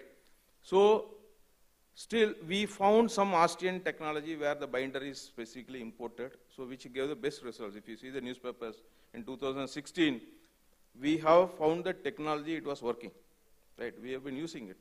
Then the cost considerations came, then we diluted, then the problem started. So it is not that we don't know which is the best technology. We have it, but the issues which affect the common citizens, there we have to have more collaboration, more startups, and localized solutions. The startups should not aspire to become like I say, unicorns. There can be local solutions, local, your waste management, it can be a local solution, right? The toilets in a ward, a startup company can come, they can put 200, 300 bio toilets in every nook of the wards, they can charge a fee, they can run it. It can be a startup idea, right? So there can be n number of ideas which can come at a low cost, which should address the citizens' problem. That is where we are currently lacking. I'm just getting reminded. Last week, in fact, when the Maharashtra government did the startup week, at that time, even Swedish Consul General, Anna, was there. And I remember because we spent a lot of time with our partners in Sweden. So their innovation labs, in fact, some of the robots probably which we could see at a prototyping stage, those robots are meant for the oil spillage in the sea or some kind of the rivers or so.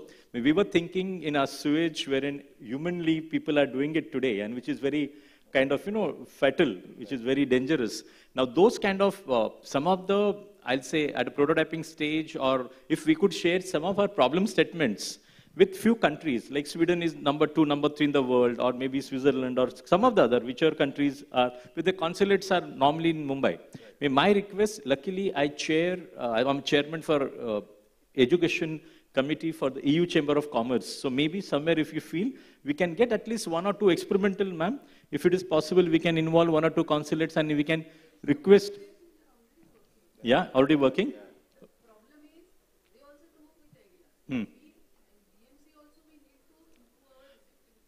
That's right. Immediately adopting these ideas, as Mr. Villarosu has mentioned, we have certain straight-jacketed systems of engaging any person. Even to give a pilot project, we need to change our thought process. And that is why, just to even answer the point which Villarosu raised about bringing changes in our procurement process, bringing in these partners. So we have, Smile is already working with EY precisely to address this issue.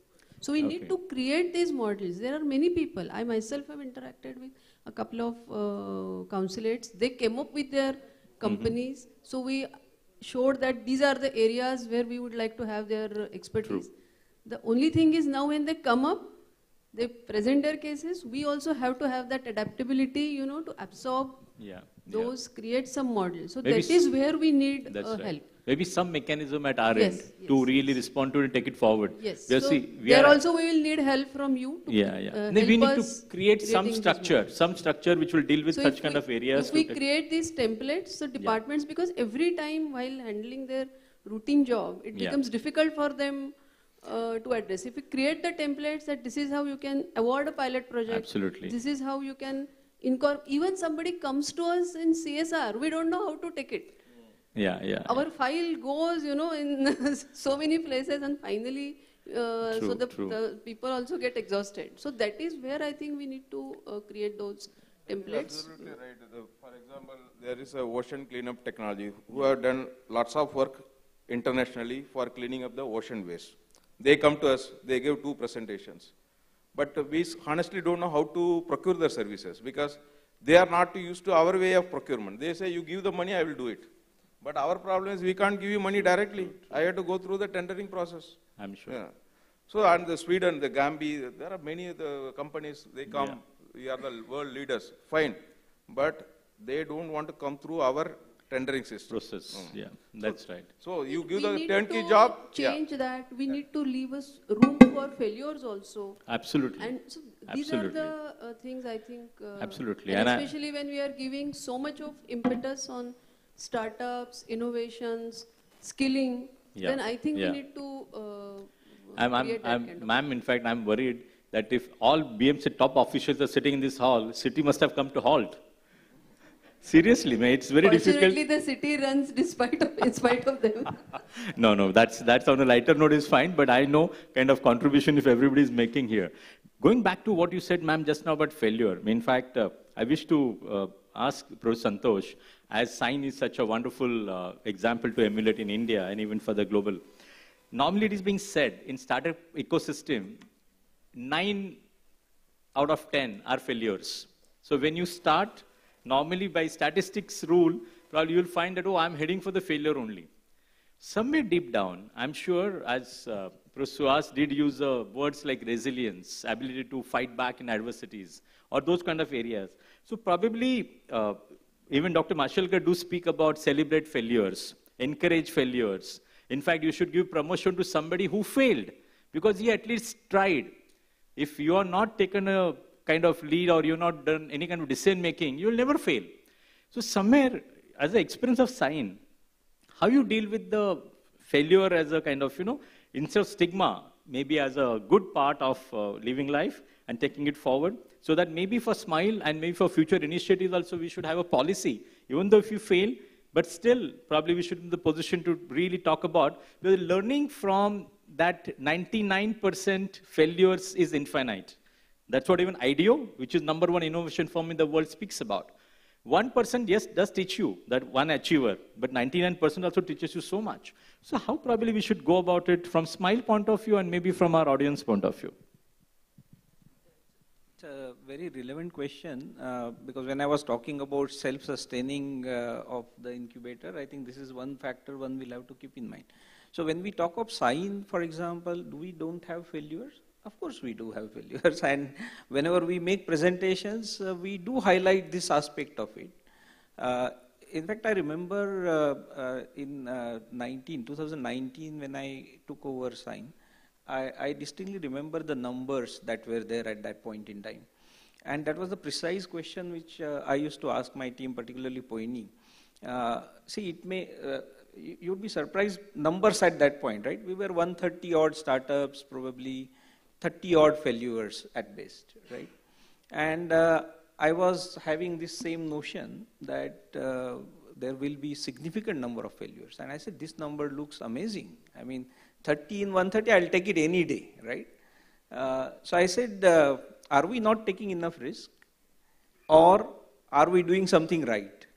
And over last 3.5 years that I am there, that number has gone up, thanks to the difficult phase that we all have gone through, but not substantially so.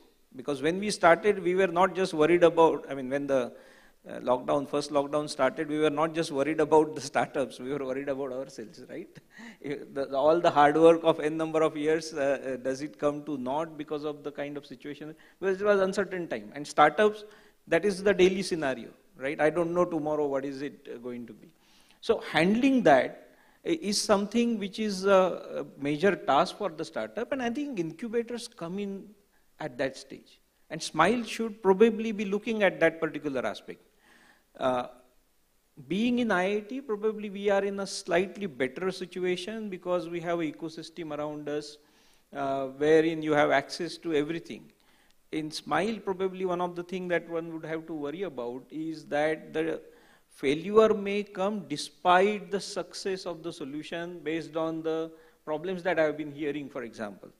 That maybe you have a solution, but your procurement system does not allow you to implement it here. How do I succeed then? How do I survive then?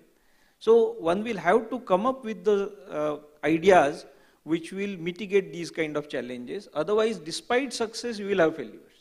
And that number can be, and this is where Smile should come into play. Just like Sign, in my mind, we came into play by reducing the failure rate, in making sure that startups survived long enough so that they got enough time to thrive later on, right? So base was built strongly. And more, when I say healthcare startup, they need a much longer support. So you need to be, mindful of that. One solution may not be like one, you can't paint everybody with the single brush, right? You need nuanced approach for identifying how much support you would need to give. So Smile again will have to look at those kind of aspects.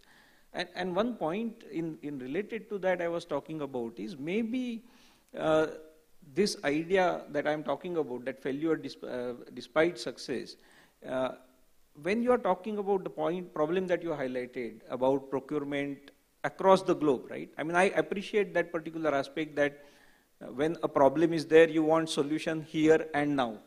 And you want the best solution available because we can afford it, which is the best part to be in, right? But then the question I wanted to pose is, when we have incubator like Smile and when you have ecosystem around you, why not also think of it a little bit futuristically, wherein I take the solution here and now, whatever is available, but maybe use that as a case study for, or throw that problem out to our entrepreneurs. We have amazing set of institutions around Mumbai, right? Academic institutions, you name it in the domain, you will have it. IIT, like, you will be surprised that we have 50 different departments ranging from policy to economics to everything today, right? So multi-diversified. Mumbai University has departments, you name it, and probably they have it. And many will say that if we don't have those, some of us will come up with those programs. So if we are able to throw those challenges open to the entrepreneurs, maybe with time, they will provide solutions which not only we can implement it here, but maybe they will solve the world's problem down the line. So I think that also is an aspect which, as incubators, we should be looking at, that while we are looking at solutions for here and now, working on the smaller problems, but why not also keep the track of this particular idea that we want to solve problems which could be futuristic, and taking the solution to the world. Sure. And we have that wherewithal. Yep. That is what I firmly believe in. Okay, thanks, Professor Santosh. Shashi Balaji, I just wish to seek your permission that 1 minute I want to give them for the final word, and then 10 minutes if they have any questions or so. That's what we thought of. So is it okay for 10 minutes for them? But I'll give them 1 minute each at least, because with one question, and 1 minute. Otherwise, we can go directly for the question answer. So that's that fine. I think That's fine. Focused, Maybe any questions which you wish to pose to the panel.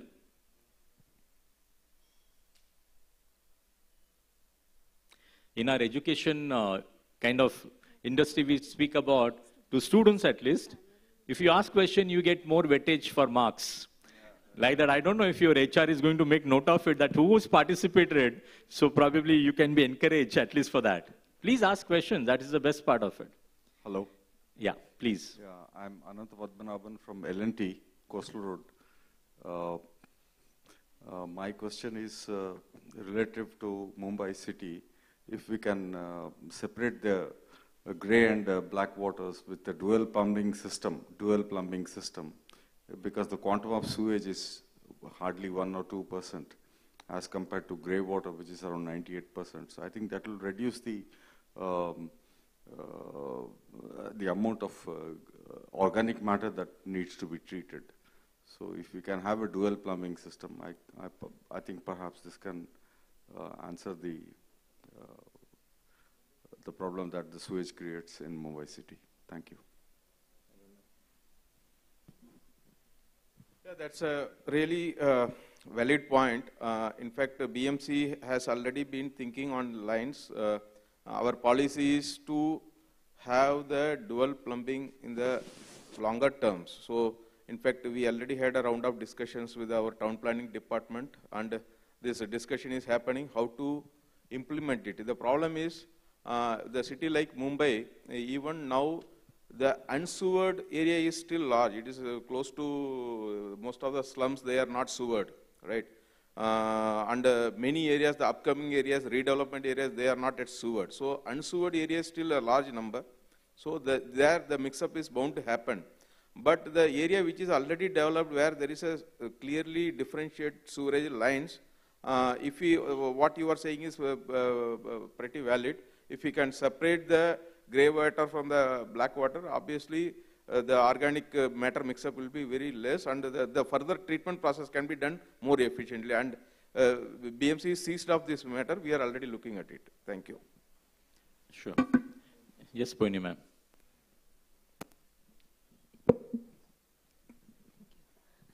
So I think major problem that is being discussed is about, on one side you have availability of solutions, on the other side there is a need. But adoption of this solution by BMC becoming difficult because of bureaucratic processes. I've been in this startup ecosystem for nearly 2 decades, and I've seen how even public institutions, state government and central government are basically talking about enabling adoption of this startup solution. And some of the examples are like, Kerala state had said 20% of procurement, public procurement has to be via startups. Yeah.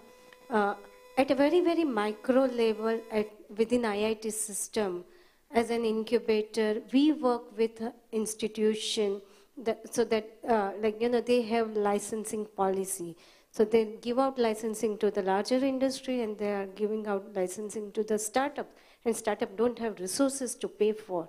And we have worked out in a very, efficient manner that sign incubated company should get some preference as well as economic benefit in licensing term. Now, drawing all this analogy here, like you have SMILE, and there are SMILE associated incubation, and then there are policies which have precedents that 20% or 30% or whatever number that you want to put as a body, should be procured from startup. Can it be basically connected, all these dots can be connected together and make it easier for both the side of the stakeholders to engage with each other? Basically, when we spoke about SMILE, the first challenge that was there was how do you ensure, because if, Poini ma'am only asked this question and she would remember what I'm saying, that there was a fear of getting connected with BMC's political body. And for right or wrong reasons. In fact, we value our political bosses very much for the simple reasons that in democratic setup, that is the body which decides policies, which decides what is to be done about society, what is to be done about various decisions that government takes or the corporation takes. So we devised, obviously, we understood the problem, if you remember that, and that is where we formed a special purpose vehicle. This special purpose vehicle is independent entity out of BMC, though within BMC. So there is an insulation from the so-called political problems that you envisaged those days. So there is a insulation, still we have this connect with parent body. So with SPV, now we are able to spend almost 25 crores per year on implementation. Like we have this 25 crores implementation fund for all startups that we may actually going to take on board. So these 5-6 examples that Neelam ma'am mentioned, Shashibala ma'am mentioned, Velarsu sir mentioned, where taken on board without going through the regular tendering process. Because in any government body, it is compulsory to call for tenders. It is compulsory for give that tender to the lowest quotation. Whoever quotes the lowest gets the order. So a startup cannot come in this for 2-3 reasons that Vilas sir mentioned, that they may not have the capacity, they may not have the financial capacity, they may not have the registration. So all those obstacles are removed through this kind of method, where a special purpose vehicle is authorized to take decisions which a corporation would not be able to do. So slowly this can be increased. Once you start implementing these projects, once you see the success stories that will come up through these startups, through various innovations that we bring about, we can go on increasing these funds that we are providing as on today. Like we have promised that every year we'll be putting 25 crore rupees as a project implementation fund. So this can go on increasing. But we have to show results. And then only the political body, because there is a person, a standing committee chairman, who is also a member of this special purpose vehicle. So they would have their say in those meetings. But fortunately, there are multiple stakeholders. There are people from industry, there are people from corporate, there are people from academia. So all stakeholders who are interested in the city's well-being are represented in SMILE. And probably we can have these kind of models across various government departments where this fear of the bureaucratic process, the red tapeism, the problems that one faces through lowest bidder kind of method of giving works to people can be avoided. So this can happen once we show the results, once we show them some good examples as to probably like you mentioned about sustainability and how fast sign has started being sustainable. So tomorrow if we start earning money out of SMILE, maybe after 5 years or 10 years, I think sign has already done it. Sign is completely independent financially from IIT Mumbai. I don't think that they are getting a single rupee from IIT Mumbai or any other institution. So if sign can replicate that, this can be a model for not only BMC, but for all other government departments where they will adopt this kind of model. And this method of awarding things to the lowest bidder and in a way allowing him to compromise on quality or quantity can be wiped out. I think I replied to your question.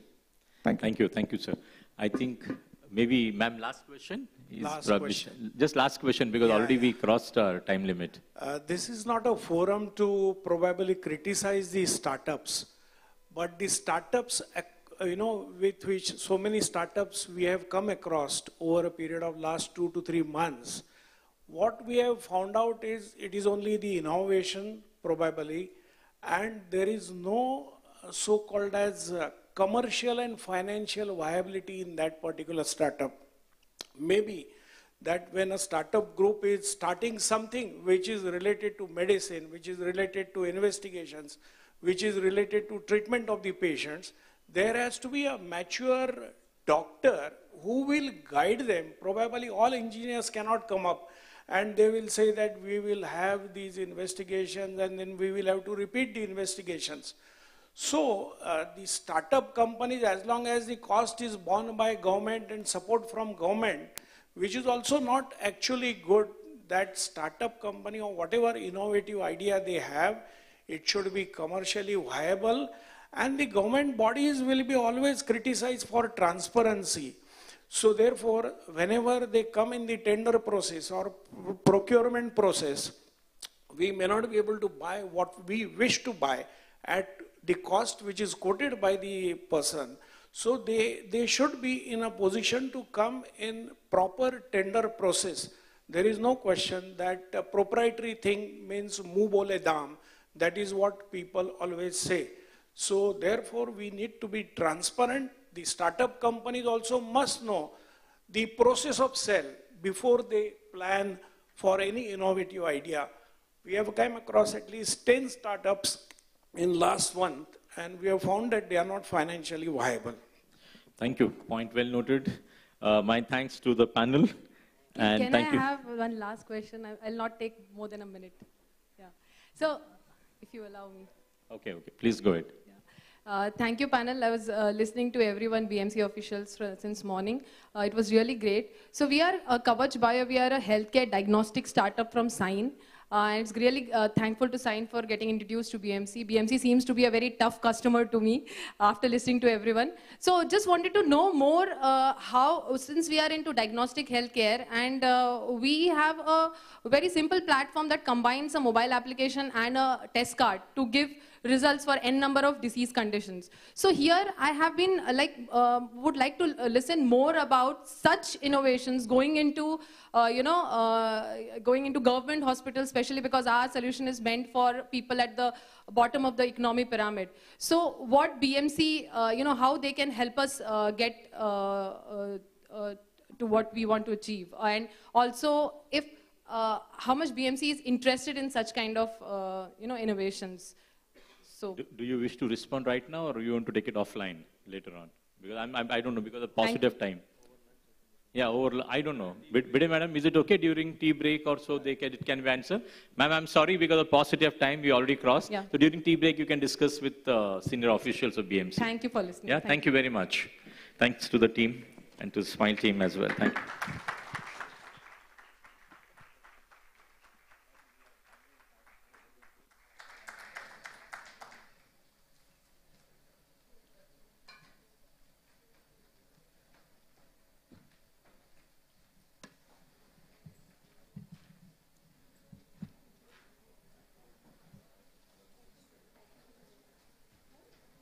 Thank you so much to our incredible panel. I know it's been a very heavy morning of rich information. So before we proceed with the next panel, we're going to have a quick 10-minute break.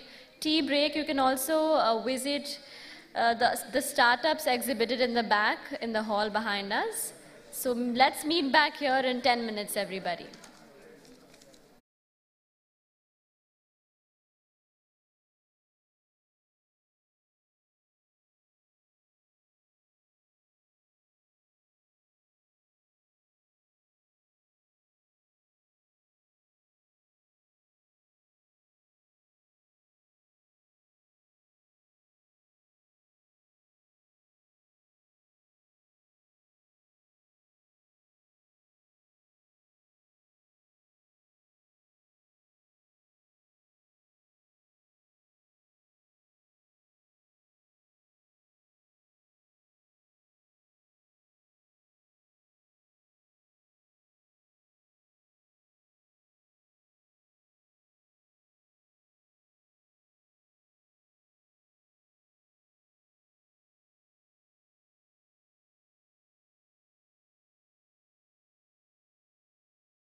Panelists about 5 more minutes to just come back and settle in.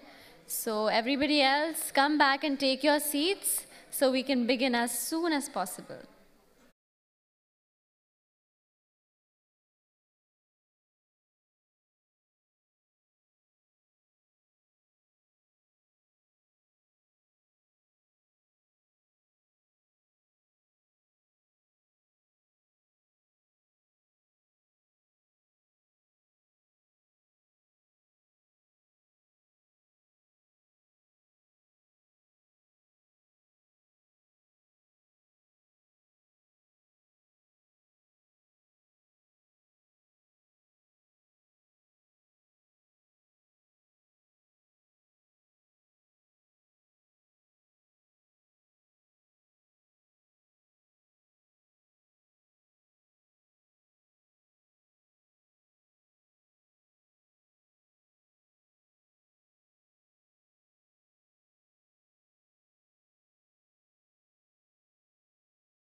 All right, everyone, let's settle down. Let's settle down and take our conversations for lunch. Save our conversations for lunch, everybody.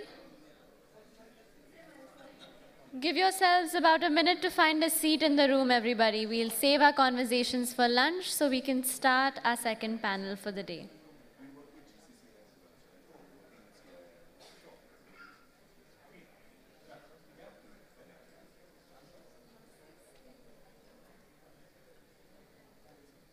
Settle down, everybody. People in the back, I invite you to take a seat in this room and definitely have more interesting conversations in the time to come.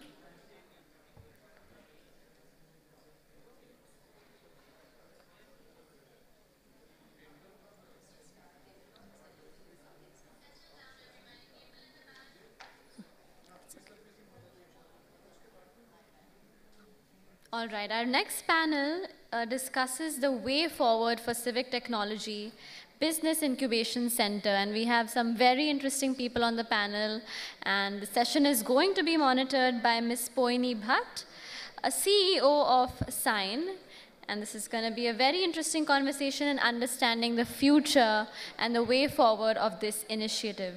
On the panel today, we have silence everybody so we can give our presence to all the panels here today. Please settle down. Yes. On the panel today, we have Shri Prasad Pradhan, Director of Sustainable Business and Communications of South Asia. We have Shri Sandeep Khosla, who is the Director General of BCCI. We have Indrakant Jha, co-founder of Emergy Enviro, who is also supported by SMILE. We have Dr. Sangeeta Hasnale, who is a zonal DMC, and we also have Ms. Shashi Bala, Chief of Business Development, with us. This conversation is led by Ms. Poini Bhatt, again, the CEO of Sign. So let's come together with a round of applause, new energy, and start this new conversation in this room.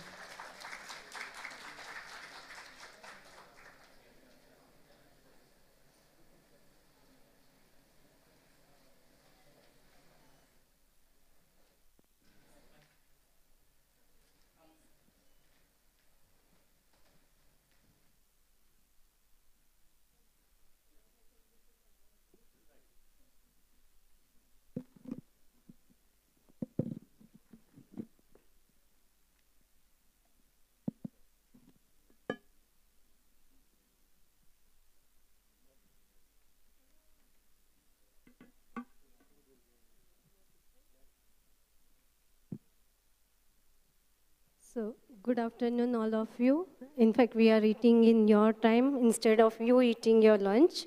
So, we'll try to keep it very crisp here. And in first session, we saw that even BMC or civic authority sees that or rather it's beyond doubt or any debate that how, technology can bring about a change, the way government or civic authority can engage with its people or interact with its people by adopting innovative solutions in various civic amenities or administration, e-government, governance or healthcare or education, so on and so forth. Yeah. On the other side, we also see proliferation of so many startups that can address, actually civic problem. There are so many civic tech-based solutions available out there. However, they are finding very, very difficult to reach its end users as well as, expand beyond their limited, market segment. And it's out there, I think, SMILE is a very, very, assuming very important role to connect both sides of the segment here. The journey has just begun, but it has to grow beyond to make larger impact at a civic authority level, as well as what, earlier panel session, it got discussed that it requires sustainability of its own. And without scale, you can't even achieve that sustainability. So, the theme of this session is the way forward, and we have a very diverse set of panel. In fact, one of the way forward is to engage with the entire ecosystem, stakeholder in the ecosystem, be it like government, academia, industry, entrepreneurs, and I think we have representation from each of them. I'm given very short time, so we will keep it very, very crisp, probably one question for each of them, and then there could be some Q&A from the audience here. Yeah? So I'll start with obviously BMC because they started, and there is like, before we talk about the way forward, there is also past and the challenges that they had faced, which could also become a potentially, how they address could become a potential template for BMC itself in other divisions as well as for other civic authorities. So my first question, Ms. Shashibala, to you, that what are exactly, like, I know the challenges that you have faced when this incubation center was being discussed, and some of the challenges were internal buying. And another challenge is that, like, you have more than 300 incubation centers in the country, being part of the knowledge centers who provide space and laboratory and grant. And why one would come to BMC? Yeah, that is an obvious question, right? So how did you address those challenges? And then, like, to take it forward, like, what are the other thought processes BMC level? Thank you, ma'am. Very relevant questions for why this, I think this seminar, the summit is organized to answer this specific question, to get engaged with the stakeholders, especially the internal departments. When you, there are two components of the questions that you asked. The first, the internal one that I would like to answer first, which Chore sir has, in the first panel, has answered a part of it. I will continue from there. The first part was in the constitution of this incubation center, for which we formed the Section 8 company. We deliberated over 2 years as to what would be the structure, what would be the composition, the acceptance of this concept in the local body. So I think initial few years, in fact during the COVID also, just outside my office, and Chore sir and few senior officials whom I report to, nobody knew what I do. So people used to, in BMC also people ask, Madam, what do you do? What is this? So because in COVID, we did a lot of assimilated the corporate CSR. So the impression, general impression within BMC was also like SMILE is a foundation which does CSR. Rather than an incubation center. So which was the first step that we started with. I think all the answers were there from the audience, and in the first half of the summit that we had. The challenges that we faced, first of all, the internal challenges is to set up in the constitution, which we have now more or less overcome. The another challenge which was asked by one of my colleagues in the first panel discussions, that startups, they don't understand the business. Their concepts are not scalable or economical. They just come up with some ideas to be implemented. This is the another challenge which I would like to answer now. That is where a role of incubator comes. So because these startups, they just have the concept, especially my experience while co-incubating the startups from Sign, was they have a very beautiful concept. The projects could be scalable as well. They would meet about 70% of those criteria. But then they don't know how to project themselves to business community, how to project, how to pitch themselves, how to make it a profitable venture. So that is where a role of a business incubator comes. That is where we are there. That is why the SMILE was incorporated to help those startups with such kind of scenarios to make them scalable business propositions, which could be profitable ventures. So this is where they need support. So we are there to help them with the coach and coaching, mentoring, and that is where we need the third pillar from the industry to help them to try out those concepts and help them wherever they are lacking. so that the startups become the business of future. So these are the two major challenges which, in fact, the audience also knows. So I would, without talking much, I think since we have shortage of time, we would love more people to come. In fact, this summit is to get engaged with BMC officials internally, because that would be the first hindrance that we would overcome while connecting with the startup ecosystem, because industry is more or less conversant with the entire startup ecosystem, and promoting education institutions have, most of them, they have the incubation centers. It is for the government body to come and support. Yes, there is a lot of the State Innovation Society in Maharashtra is very active, and I think we can leverage a lot on them. There are enough government policies to support, and we as a local body, we need to gear up. So this session is, I would say, creating awareness within BMC as to this is something where you can put up your challenges, so that we can throw that open and explore what are the options available which they can try out, because most of the business is being done in BMC through the tendering process. So many times the department are reluctant that they are big scale projects. The pilots may not be feasible to try it on a smaller scale. So we need to look on those. Currently, I have no answer to this question, but yes, we would explore this kind of opportunity as to how, and there is where we need industry support and support from the senior officials in BMC with open mind to explore such options. Thank you. Thank you. I think this is actually the question that I'm asking. We have also asked them about 4 years back. Yeah. And one of the things that we said that BMC's biggest strength is its own problems. And how do they map those problems vis-a-vis startup solutions? So if Smile associated startup, get some kind of preferential pilot from BMC departments, I think that's a biggest, precedent that they will get in terms of the customer acquisition by a civic authority. And that's the strength of this. And I think Smile is already doing out there. Coming to you, ma'am, today we heard about, one of the comments that startups, they don't have a solution which is financially viable or technically viable.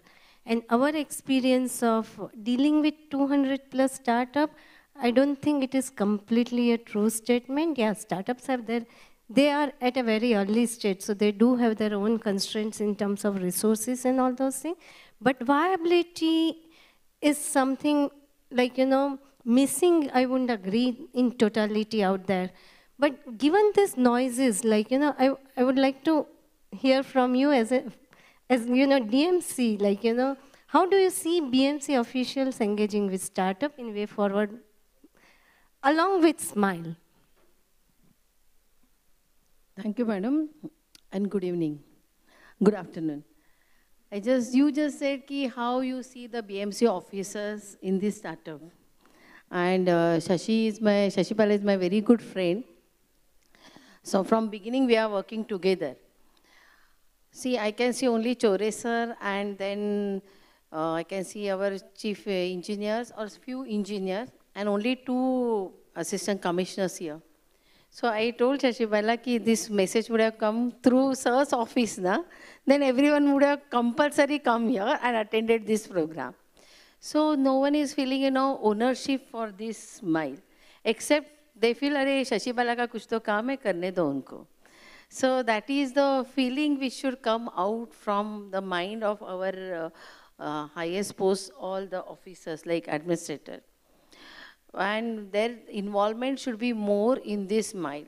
So I have been heading, various departments in past, and I was a DMC SWM also. With that, we started to start off.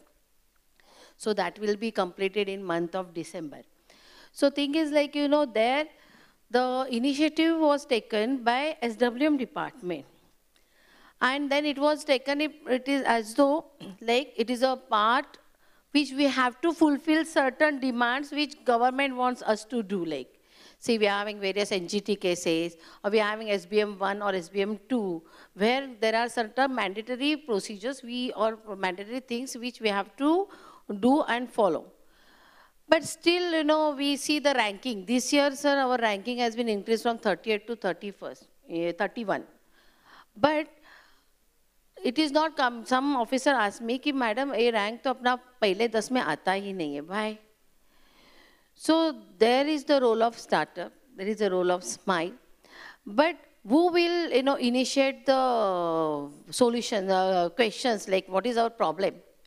There are two wings are there in our administration. One is actually administrator executing at ward level. And second one is a line, this thing, that is all department heads who are technical people, who knows the technology.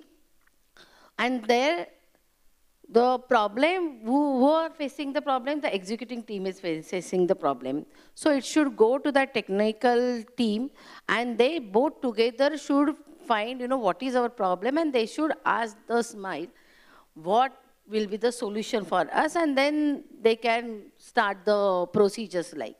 But this thing is not happening. I've been working in both the places for a few months, as a DMC Zone 1 also and SWM also. When now, like I work for a department, all the departments I must have worked in. And there are many problems are within department, and I worked for a executive team also at grassroots level. There is a problem. But there is no, integration, or there is no coordination between these two wings. So the problems are not coming to them. And you say viability or sustainability. So viability and sustainability is possible only if we do small pilot. We find out, see, obviously we have to, after this startup becomes successful, again, if we want to adopt that technology, we have to follow the tendering procedure. It's not that, we can't, just waive off that tendering procedure. It is possible, as someone said, if it is, patented product, then koi bhi rate de deta hai. But that doesn't happen. That also doesn't happen. There is a procedure for that also. But all these procedures are not known to everybody in the corporation. So first thing is like, what are the different kind of procedures are there? That training, then what are the different, how we can reach to SMILE, and how we can take that startup, and ultimately if that startup is fruitful to us 100%, then how we have to adopt it. Like I was just going through that exhibition, there was one small, this thing for a mosquito. So if we feel really that mosquito, it is not a repellent, it attracts the female mosquito, and then whatever her larvae and all, they don't convert into adult form.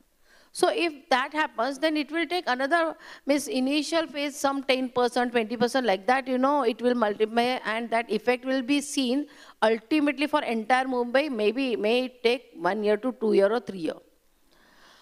But for that, we have to have certain, like once the pilot is done, that paper should get published.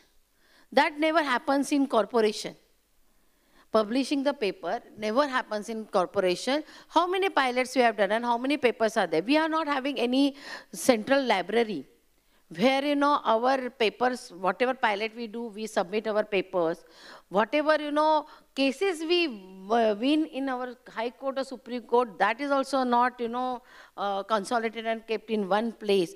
So that study can be seen or read by all the people, or we do not publish our, pilots in any of the newspaper or whatever, publications. So and if something is very 100% successful, if it is, and it should get weighted by the all consultant or a technical person. So once we get, there has to be some set procedure we need to develop. Like pilot is done, it is weighted by some consultant, it is published, and then this can be taken without tendering system. So such kind of some procedural thing we have to bring. So it is not, what I can say, yes, our officers also not aware of your SMILE Shashi. Shashi Bala is also not so, means her department is also inadequate of staff. I can always say, I'm taking opportunity, Chore sir, to tell this ki she is inadequately, manpower is very inadequate for her. So she cannot reach to every person. Every time she will call, Abhi main kya karu? Then I'll say, don't worry, I'll give you the idea.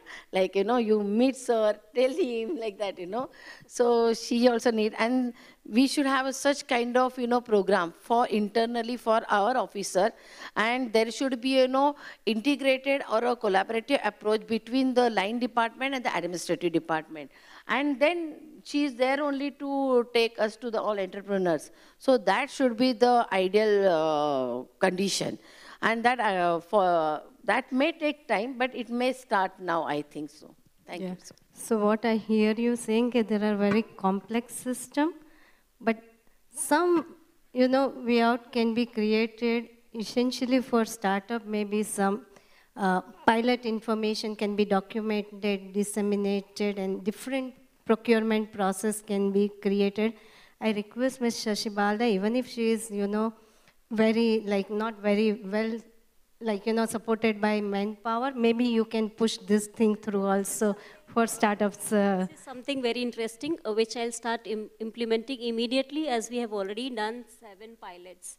So we'll start documenting. No, but then you document it, sure, circulate within various departments. Whatever is done in Smile, definitely. Yeah, and influence the policy, reverse way. That's what I would basically suggest, because here is a set of startup. I think the whole initiative of Smile is essentially to adopt civic tech problems within BMC. And there has to be lots of reverse push also needs to go, rather than top-down approach, bottom-up, needs to basically happen. And this is where, yeah, it's a process, I understand that, but maybe at the end of 5th year, will we be able to come out with the process? Maybe that agenda can be created at Smile level. Yeah. One good thing about Smile is that I think in previous panel, and you might have heard Mr. Chore talking about that, we have repeated conversation about what if government changes? Yeah, political party changes at BMC level. Everything that is being done gets basically, reverse.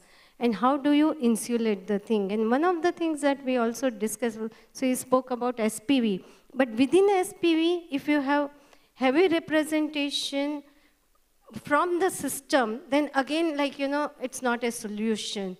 And to address that, one of the things that Smile has done is that, majority of its board members are from private sector. And they are bringing lots of basically, advisory and knowledge that what works, what doesn't work. And we have Mr. Pradhan, who is from Hindustan Unilever, who is also a Smile board member. And he, HU is also doing lots of civic tech related solutions. I'm not too sure how much you do it in collaboration with BMC.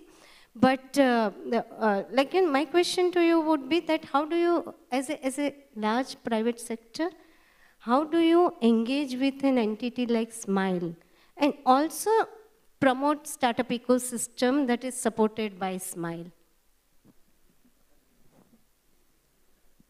Okay, thank you for this opportunity, Poini, and thank you for listening to me.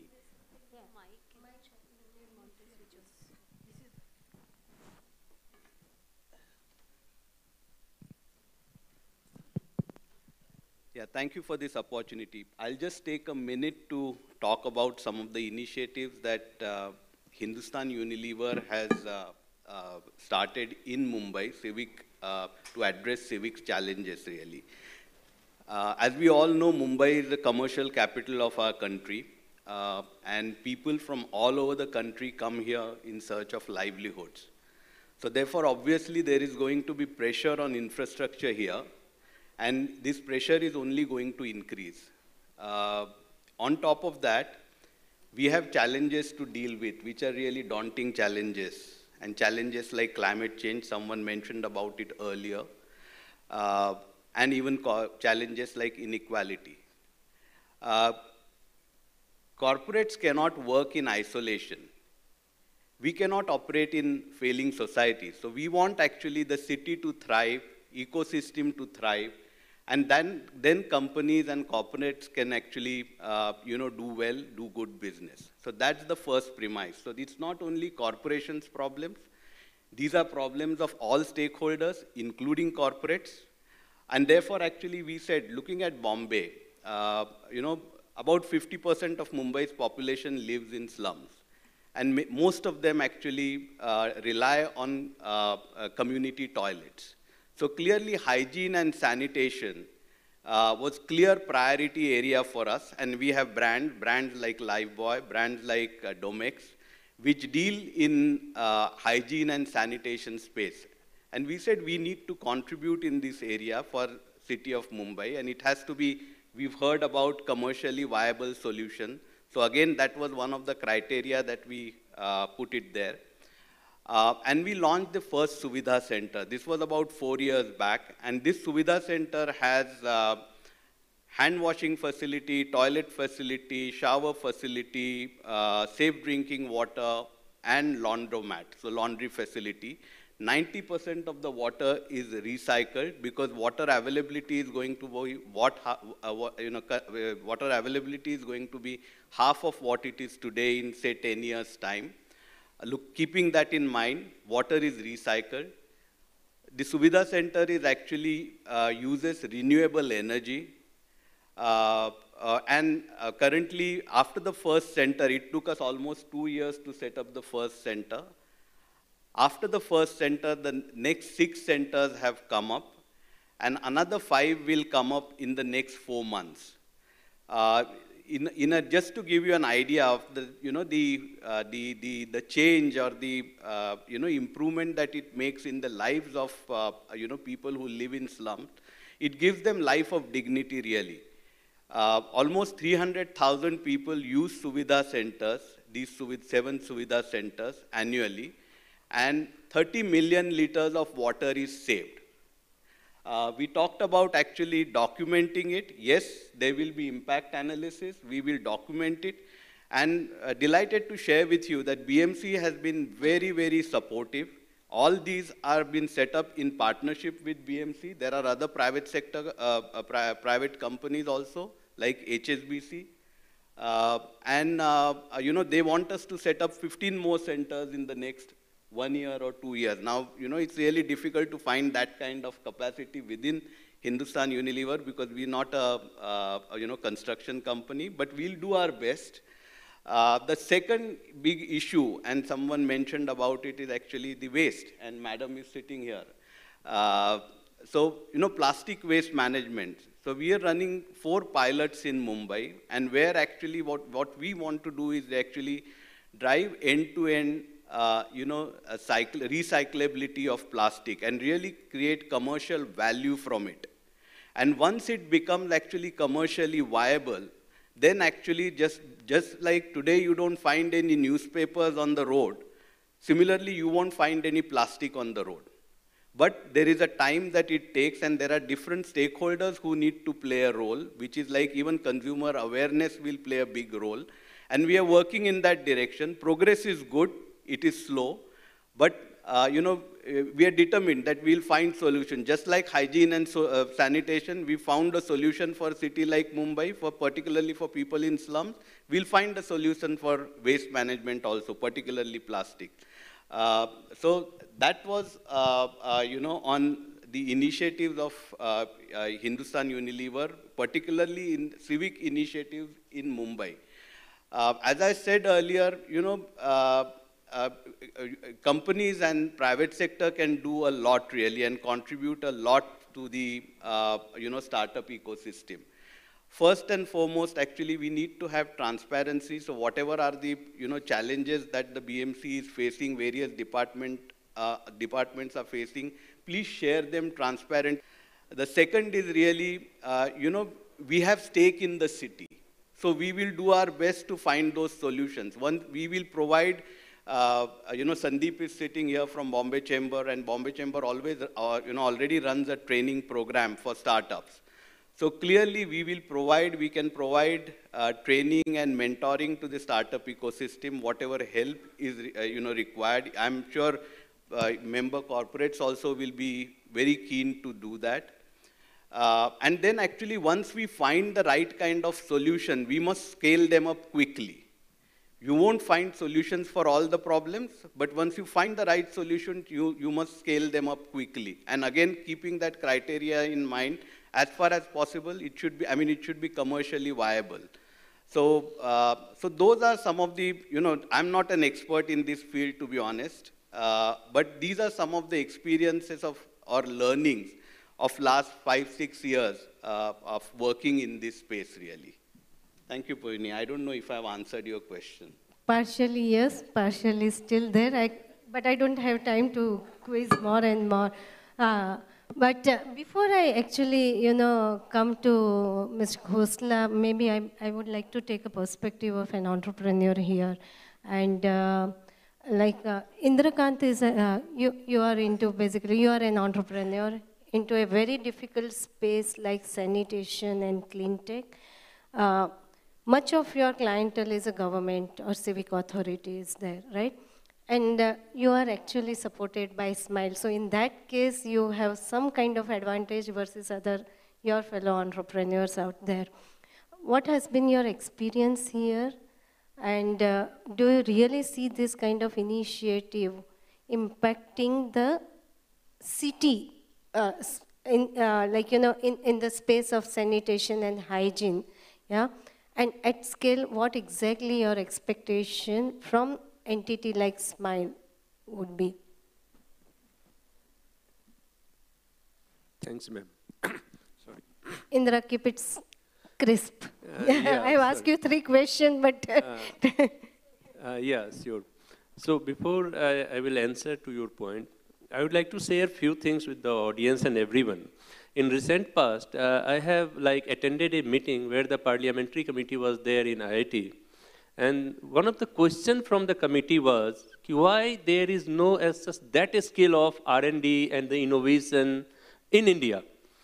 Then during my time of sharing the experience and everything, with all due respect, I just put up my point there. He said, I have completed my environmental engineering from one of the best institutes in India, that is from IIT Bombay. And afterwards, we have generated some of the intellectual property, some of the technology product. And that is technically feasible, as it is coming from IIT and well evaluated from the expert body. And we used to visit the different stakeholders. Everyone is appreciating it, saying, yes, it is very good, path-breaking, all done. Then at the end of the whole exercise and communication, there is one question, but I cannot help you with the work. There is a lot, many procedure. We have to go through this, and you are not fitting into that bracket. That's the reason my batchmate and the people who have studied with me is in corporate and earning good in millions. So that's my answer to the committee. That's the reason where R&D and innovation is not picking up the space and the pace as well. In India, that is one point. And now I'm coming to the SMILE. Similar question has been well defined, well answered by SMILE. No tender, no as such any more of the paperwork, nothing. You have to first prove your credential. Yes, you are worth enough for this, worth enough to incubate in SMILE, and then welcome on the board. Put up your solution. There is nothing like a black box. We'll put and they will validate it and offer us a work order, nothing. There is a well-defined validation process, well-defined approval process. And afterward, they will give work order. Please go and do the paid pilot scale implementation. That's the beauty of SMILE. That is something make SMILE different from the other organization in that domain. So I think I explained about this thing. Perfect. You have a great brand and there are few more things I will share during my experience sharing, and that is something I really look forward to share with all of you. What is that and why this is very different and the critical? Everyone is saying that is different. I will share my own experience, why it is different. Why it is something that is going to define a benchmark in the coming days. Thank you. Thanks, ma'am. Thank you. You have a great brand ambassador here. Yeah, go ahead. My last question before, a couple of questions, we take it from the audience is basically this today's MOU between BCCI and BMC or SMILE. Yeah. You read out, basically spell out the scope also of the MOU and all those things. But we do feel that, corporate can bring in, beyond mentoring, they can bring in lots of value addition to the startup. And here are some of the examples. They can support startup via CSR route. Now, SMILE is actually authorized to take that CSR. Yeah. So at scale implementation, if they have got an order, but then they don't have enough resources to implement the order. Yeah, CSR can actually fill the gap out there. Another question, another way to basically, help startup is that the industry validated solution, which may not be, known to civic authority. You can bring those startups as well. Yeah. Does basically BCCI will take active role in such kind of activities? That's one question. And second thing is that, do you see, say, down the line 5 years? So whenever we talk about incubation or roadmap, we typically talk about 5 years. Do you see any shift in the corporate mindset or engagement model when it comes to civic authorities? And its efforts towards promoting, innovations and entrepreneurship. Thank you, ma'am. Thank you for having me here. Part of it is already answered by one of our big corporate members, which is HUL, where, the kind of initiatives which they're taking, as well as, apart from them, a lot of other corporations do exactly similar. You see, they're heavily invested in the city of Mumbai. So it's not as if they've come for a certain period and they go from here. People who've seen, Bombay move on to Mumbai, how in 1836, when Bombay Chamber was founded, from there where the city is gone, unfortunately,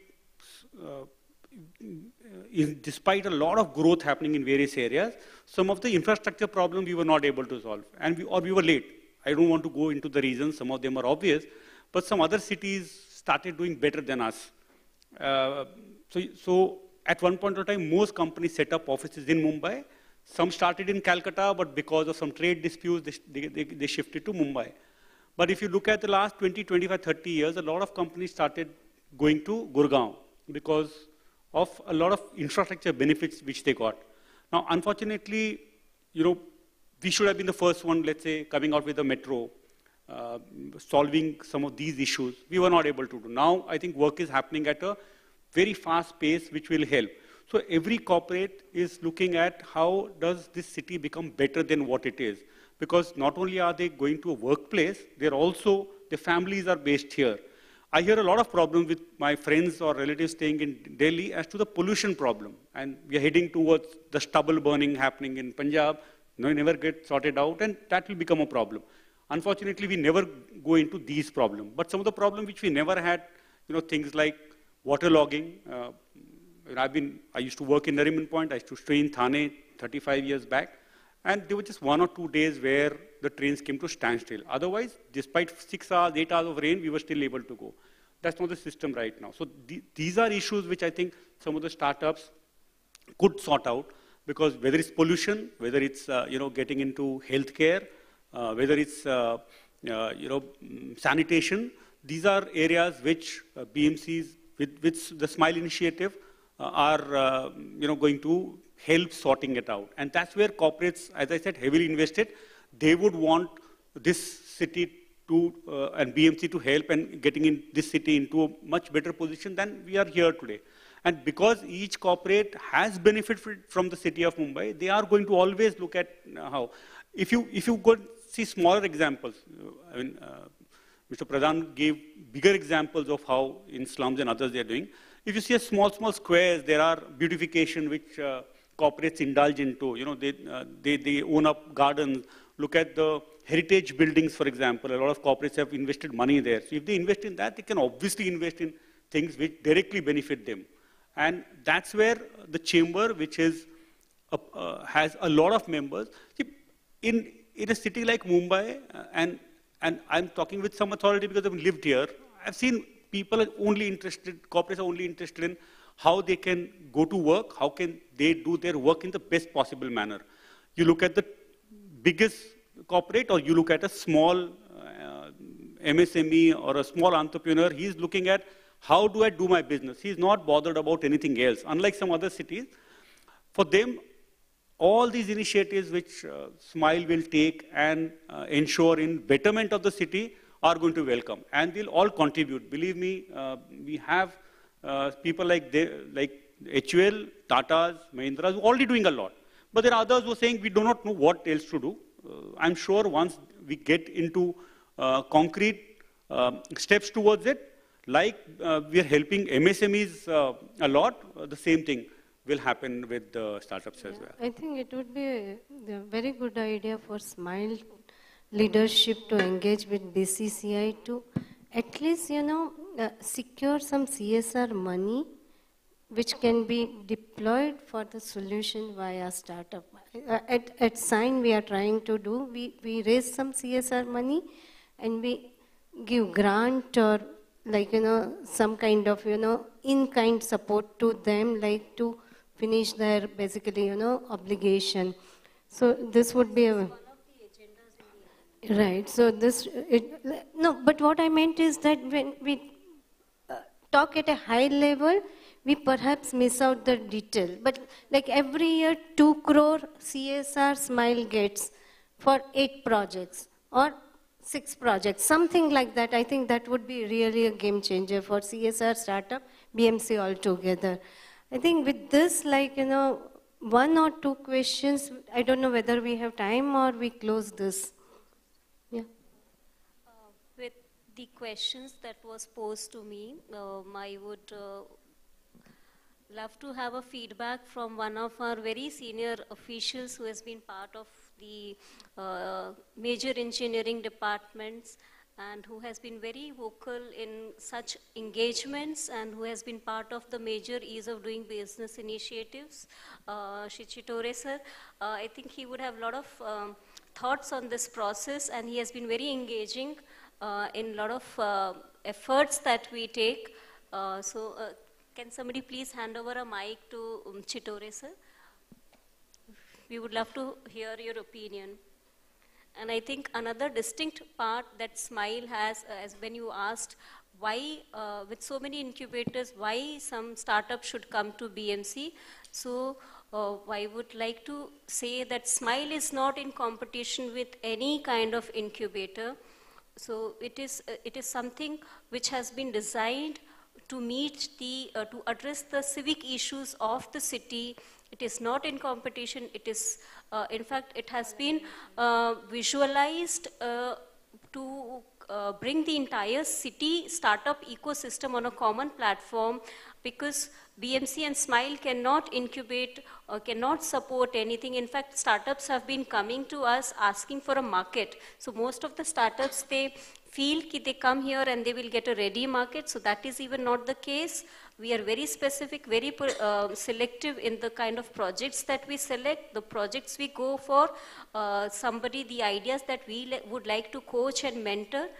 So maybe in coming days, we will expand to what Smile does, going beyond the mandate. But yes, in the initial years, when we try to engage most of the officials to come up with the civic issues, so that is how Smile is different, addressing the civic issues, and the startups which are relevant will definitely come, will prefer Smile to try out their ideas and get a ready market for the real testing scenario for the projects and services. Chitore sir, you would like to answer as to how we can go ahead with this engagement, and especially when we are talking of way forward for the civic tech. So you have a lot of experience and exposure and worked in this field, so if you can support this statement, please. Yeah, certainly. Thank you, madam. Really, I'm really fortunate enough to present for this program. Coming to the specific questions you had asked me about what we did in MCGM, BMC. So there was a challenge for the city of Mumbai that how we can give the approvals to the construction industry in time. So earlier we were taking time for processing the approvals till 1.5 years. And with all re-engineering of this process and in coordination with most of the complicated departments in MCGM, within MCGM as well as outside the MCGM, we could do the integration, coordination with everyone within MCGM as well as outside. Outside I can give you the name like National Monument Authority, the Airport Authority of India, Indian Railways. So these all departments of central government, state government, as well as BMC, they were brought on the same platform. It took us about more than 2 years. And of course, it has improved the ranking of India under World Bank project. So this was a Herculean task, which it was made possible within BMC with the support of all department heads. There were administrative heads as well as technical heads. Now coming to the initiative of SMILE, I think they can do wonders. Only we need to work within the framework, and that is a challenge for us. Now in the earlier session, few of the speakers have tried to address this, how we can have a special purpose vehicle to act on these. And definitely I think we are also positive on this. There are certain civic issues which definitely will put in front of the SMILE so that we can get a better solution for the city of Mumbai. Thank you very much. Thank you for your comments. Yeah. Any question from the audience, or we close? No, I have one Yeah. question. Yeah. Sorry, I have one question for you. Like you give training to all startups. Similar way, if you can give training to our officers, how to raise the problem. Like everyone works, huh? Tutor sir can say, every day someone will say, problem hai, hum log aise hi kaam karte hai. So how to convert this problem into, bring in front of, the SMILE or find solution for it. So if you can have a training session for the officers of not only this corporation, but for every corporation, it will be best, like you can start with us. Sure. So look, point is, you tell us as to what help you need in certain areas, and we will ensure that we make a program which is specifically targeted towards your set of solving problem. Because we have a huge amount of talent there, and the Bombay Chamber has around 22 odd committees, subject committees on sustainability, CSR, governance, all those. And these are again, some of the biggest experts sit on that. So anything which you need there, we would be ready to help. And Bombay Chambers, BMC is always welcome to join some of our existing, programs. We have a very vibrant D&I committee, diversity and inclusion. Right now, one of the training programs we're running is to look at how females who've taken a break can be reskilled so that they can take up jobs. So that's very popular because there are so many females. We conducted a survey. It was with the IFC. And we realized that the number of working females percentage is falling in the city of Mumbai. And now they're going to replicate in big cities across the world to find out whether it's the same thing happening at other places. So these are very, very important issues. This is the only stage where diversity is similar. But if you look at startups and audiences, we don't see as much. So that's one of the key areas which Bombay Chamber is taking off. So this is slightly diverting from what you asked me, but we will be happy to help you in whatever problem you have. Yeah, perfect. Then on this positive note of collaboration, we hope that way forward for BMC is to create the template for other, even civic authority to replicate. And second thing is basically the issue of all this process dilution and more willingness to adopt innovative solution, I think that is another way forward to scale up BMC. So thank you very much, all of you here, and thanks. Like, empty stomach, you still had to listen to us. So thank you very much for your time as well.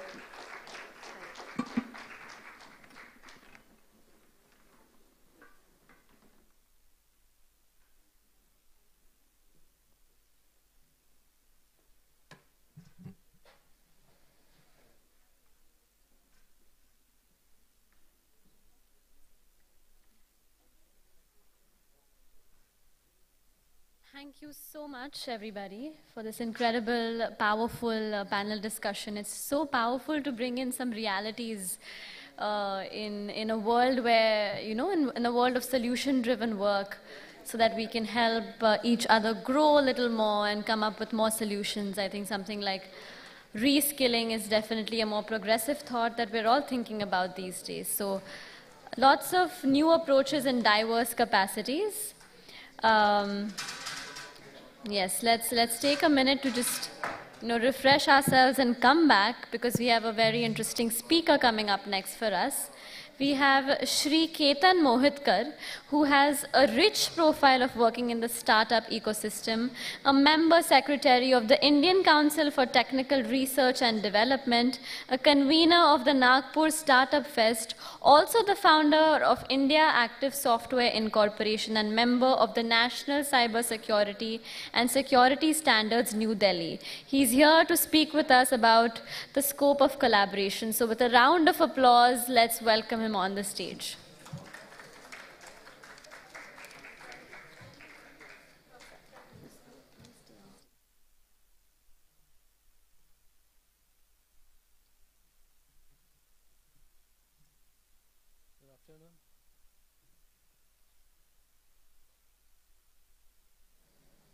All the dignitaries present in front of me, Shashibala Madam, all the officials of BMC as well as SMILE. SMILE is doing really well. I congratulate SMILE for completing 3 successful years. Actually, first, is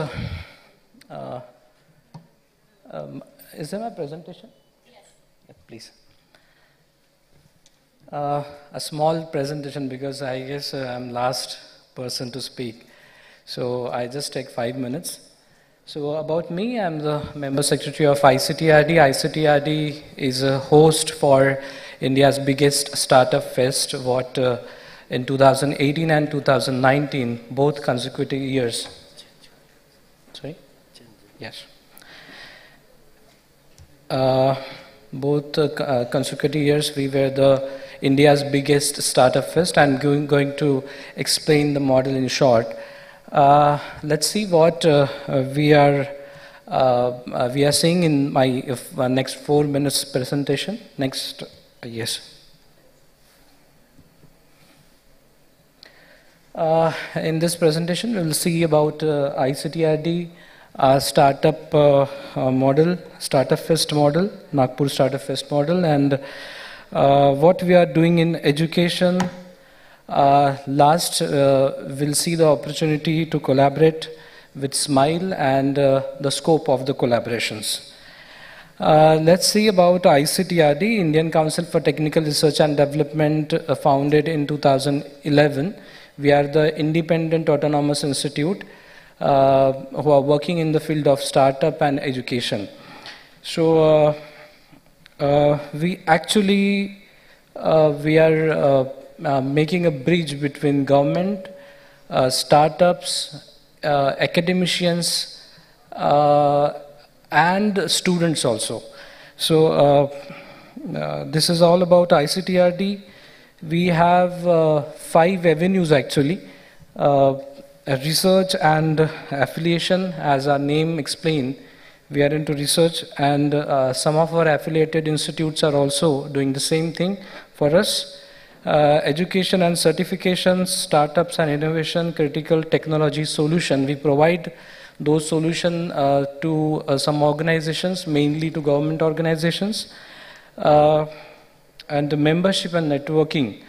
Yes, we have a pan-India networks of our member, but in this presentation, in this discussion, we only focus on, as far as our event is concerned, we already discussed about education and startups, these two avenues of ICTRD. So this is about Nagpur Startup Fest. ICTRD is the organizer of India's biggest startup fest in Nagpur, that is Nagpur Startup Fest. This is a still from our first startup fest. This is a Kavi Suresh Bhatt auditorium. This is the biggest chair auditorium available in Nagpur. The capacity is about 2,000 people, but nearly 5,000 people visited the venue at that time. Nearly we have accommodated more 500 people somehow, and other 2,500 people are attending this program outside the auditorium with the LED. So this is we have in this and after this in 2019 we have organized the second startup fest also. That was the by seeing the response, we have decided to take this startup fest as much higher we can. So we have organized the next startup fest in an open stadium, and that stadium nearly 20,000 people from startup industry have visited us. This is an all-day event, and we do this event in collaboration with Nagpur Municipal Corporation, Nagpur Smart City, and as well as various civic and various departments present over there. So in Nagpur actually, we have after 2019, due to COVID period, we haven't made it with a physical event, but yes, we were active in the online mode also. What we can do, we are doing in actually education field.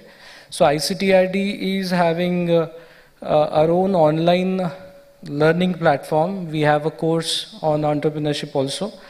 And it is a 100% automated and AI-based platform. And ICTRD is known for, we have very popular courses over there, and every hour someone is registering for the course. And yes, we are learning with the association with the government institutes, so that's why the fees is also kept minimum. So next, in education field, we have faculties and students from various colleges as a member. We have Pan-India reach, and some of the institutions are running ICTRD chapters also. So we are engaging actually students in positive activities and startup related activities. Our aim or our objective is little different, because you see, if I'm talking about startup, if you are already into the ecosystem, you have n number of opportunities now. Various incubation centers in the country, across the country available.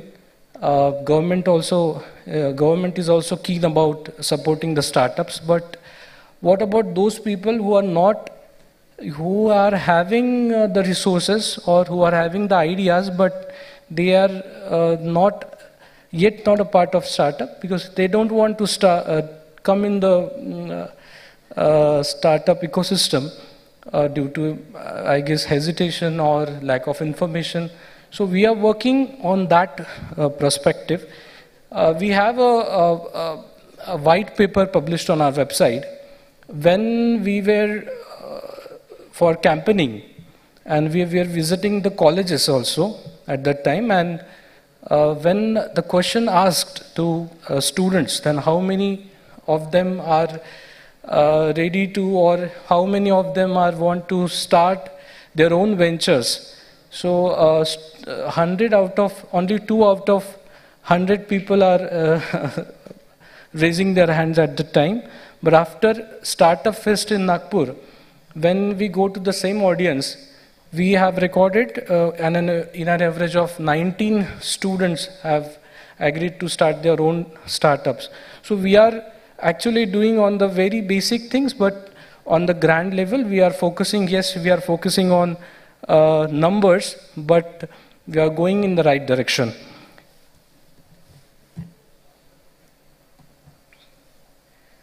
So what we can collaborate with, how we can collaborate with SMILE, and how SMILE can collaborate with the educational institutes like us. On behalf of ICTRD, I invite SMILE to collaborate with us to strengthen the startup ecosystem. We can have a mutual associations for our upcoming events.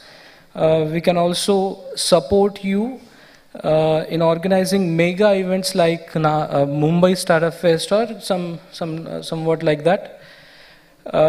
We can share a data between our beneficiaries actually. You have nearly maybe 7 startups incubated right now. So we have also some startups. We are not an incubation center actually, but still virtually many startups are registered with us. So we can share the data also.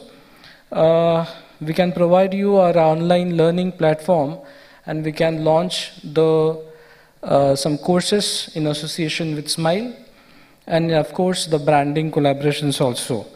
So these are collaboration objectives we all have discussed on this before. So after the collaboration, I'm very much I can see that this kind of initiatives can help us to boost the ecosystem, not only in the Mumbai but also in Maharashtra and across the country. So thank you very much for the opportunity, and looking forward with the association with SMILE and you guys. Thank you very much.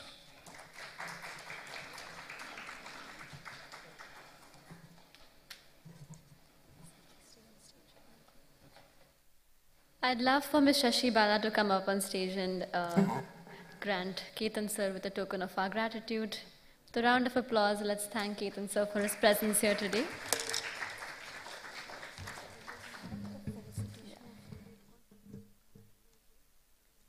May I also have Professor Kharpure on the stage, please?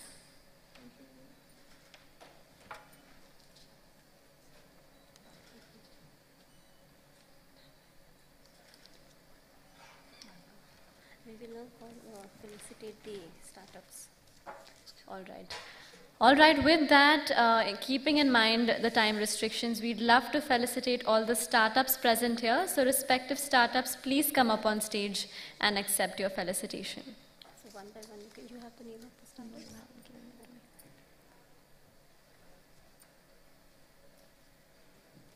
Please allow us a minute while we pull up the list of startups that we're going to bring up on stage.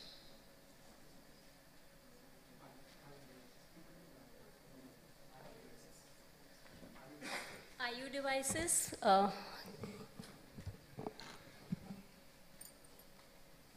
We have. Okay.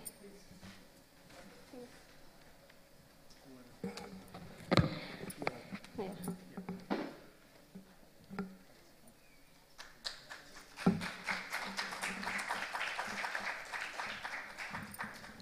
It would be a great motivation for our startups to be felicitated by Professor.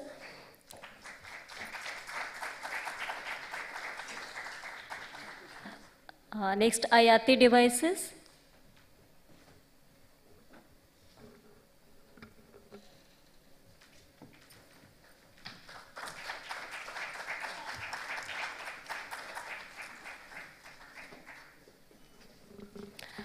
flycatchers.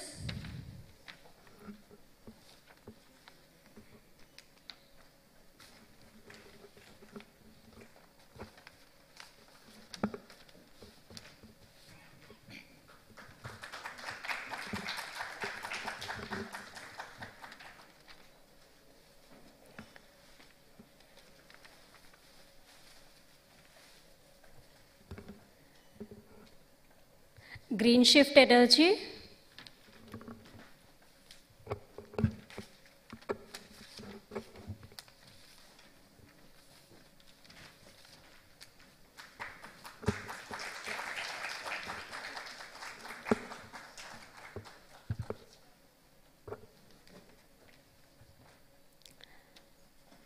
Haystack analytics.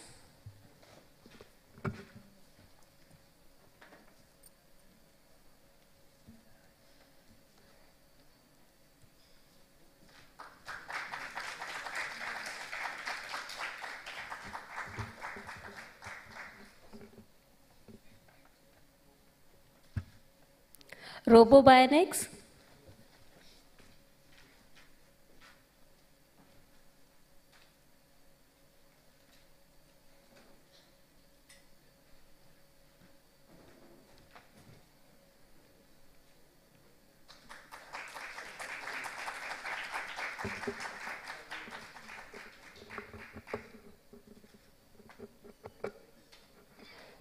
And our most engaging incubatee, Emergy, who has always a lot to talk about.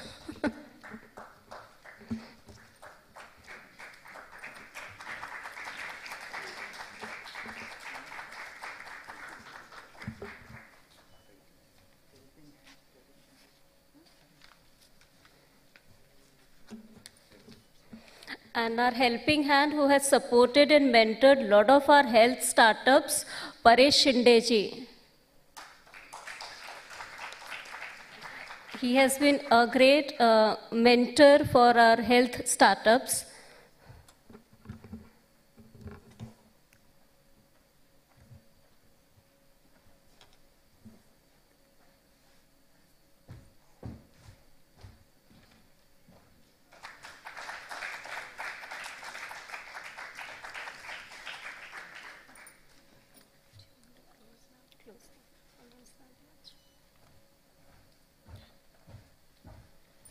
Thank you, sir. Thank you very much.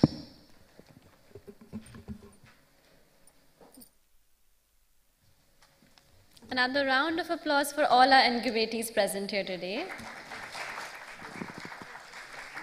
What an incredibly enriching and informative day it's been, right? Learning about the depths and the purpose of the Smile Council.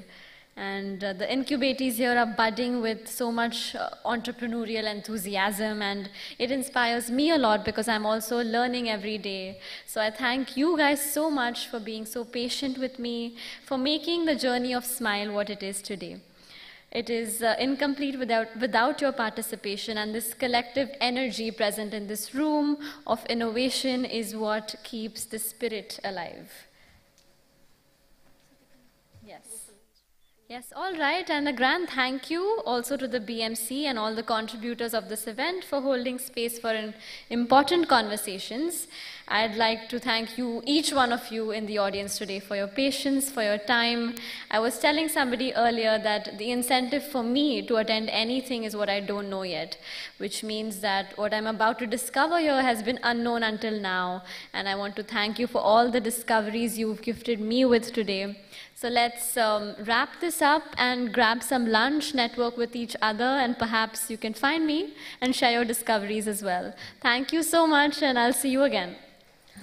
Another announcement, October being a breast cancer awareness month, one of the startups, they have organized screening for breast cancer. So all the ladies who are interested in this free screening, which is otherwise very costly, can please take this opportunity to get yourself screened. Thank you. This is very complimentary from Smile side. Thank you.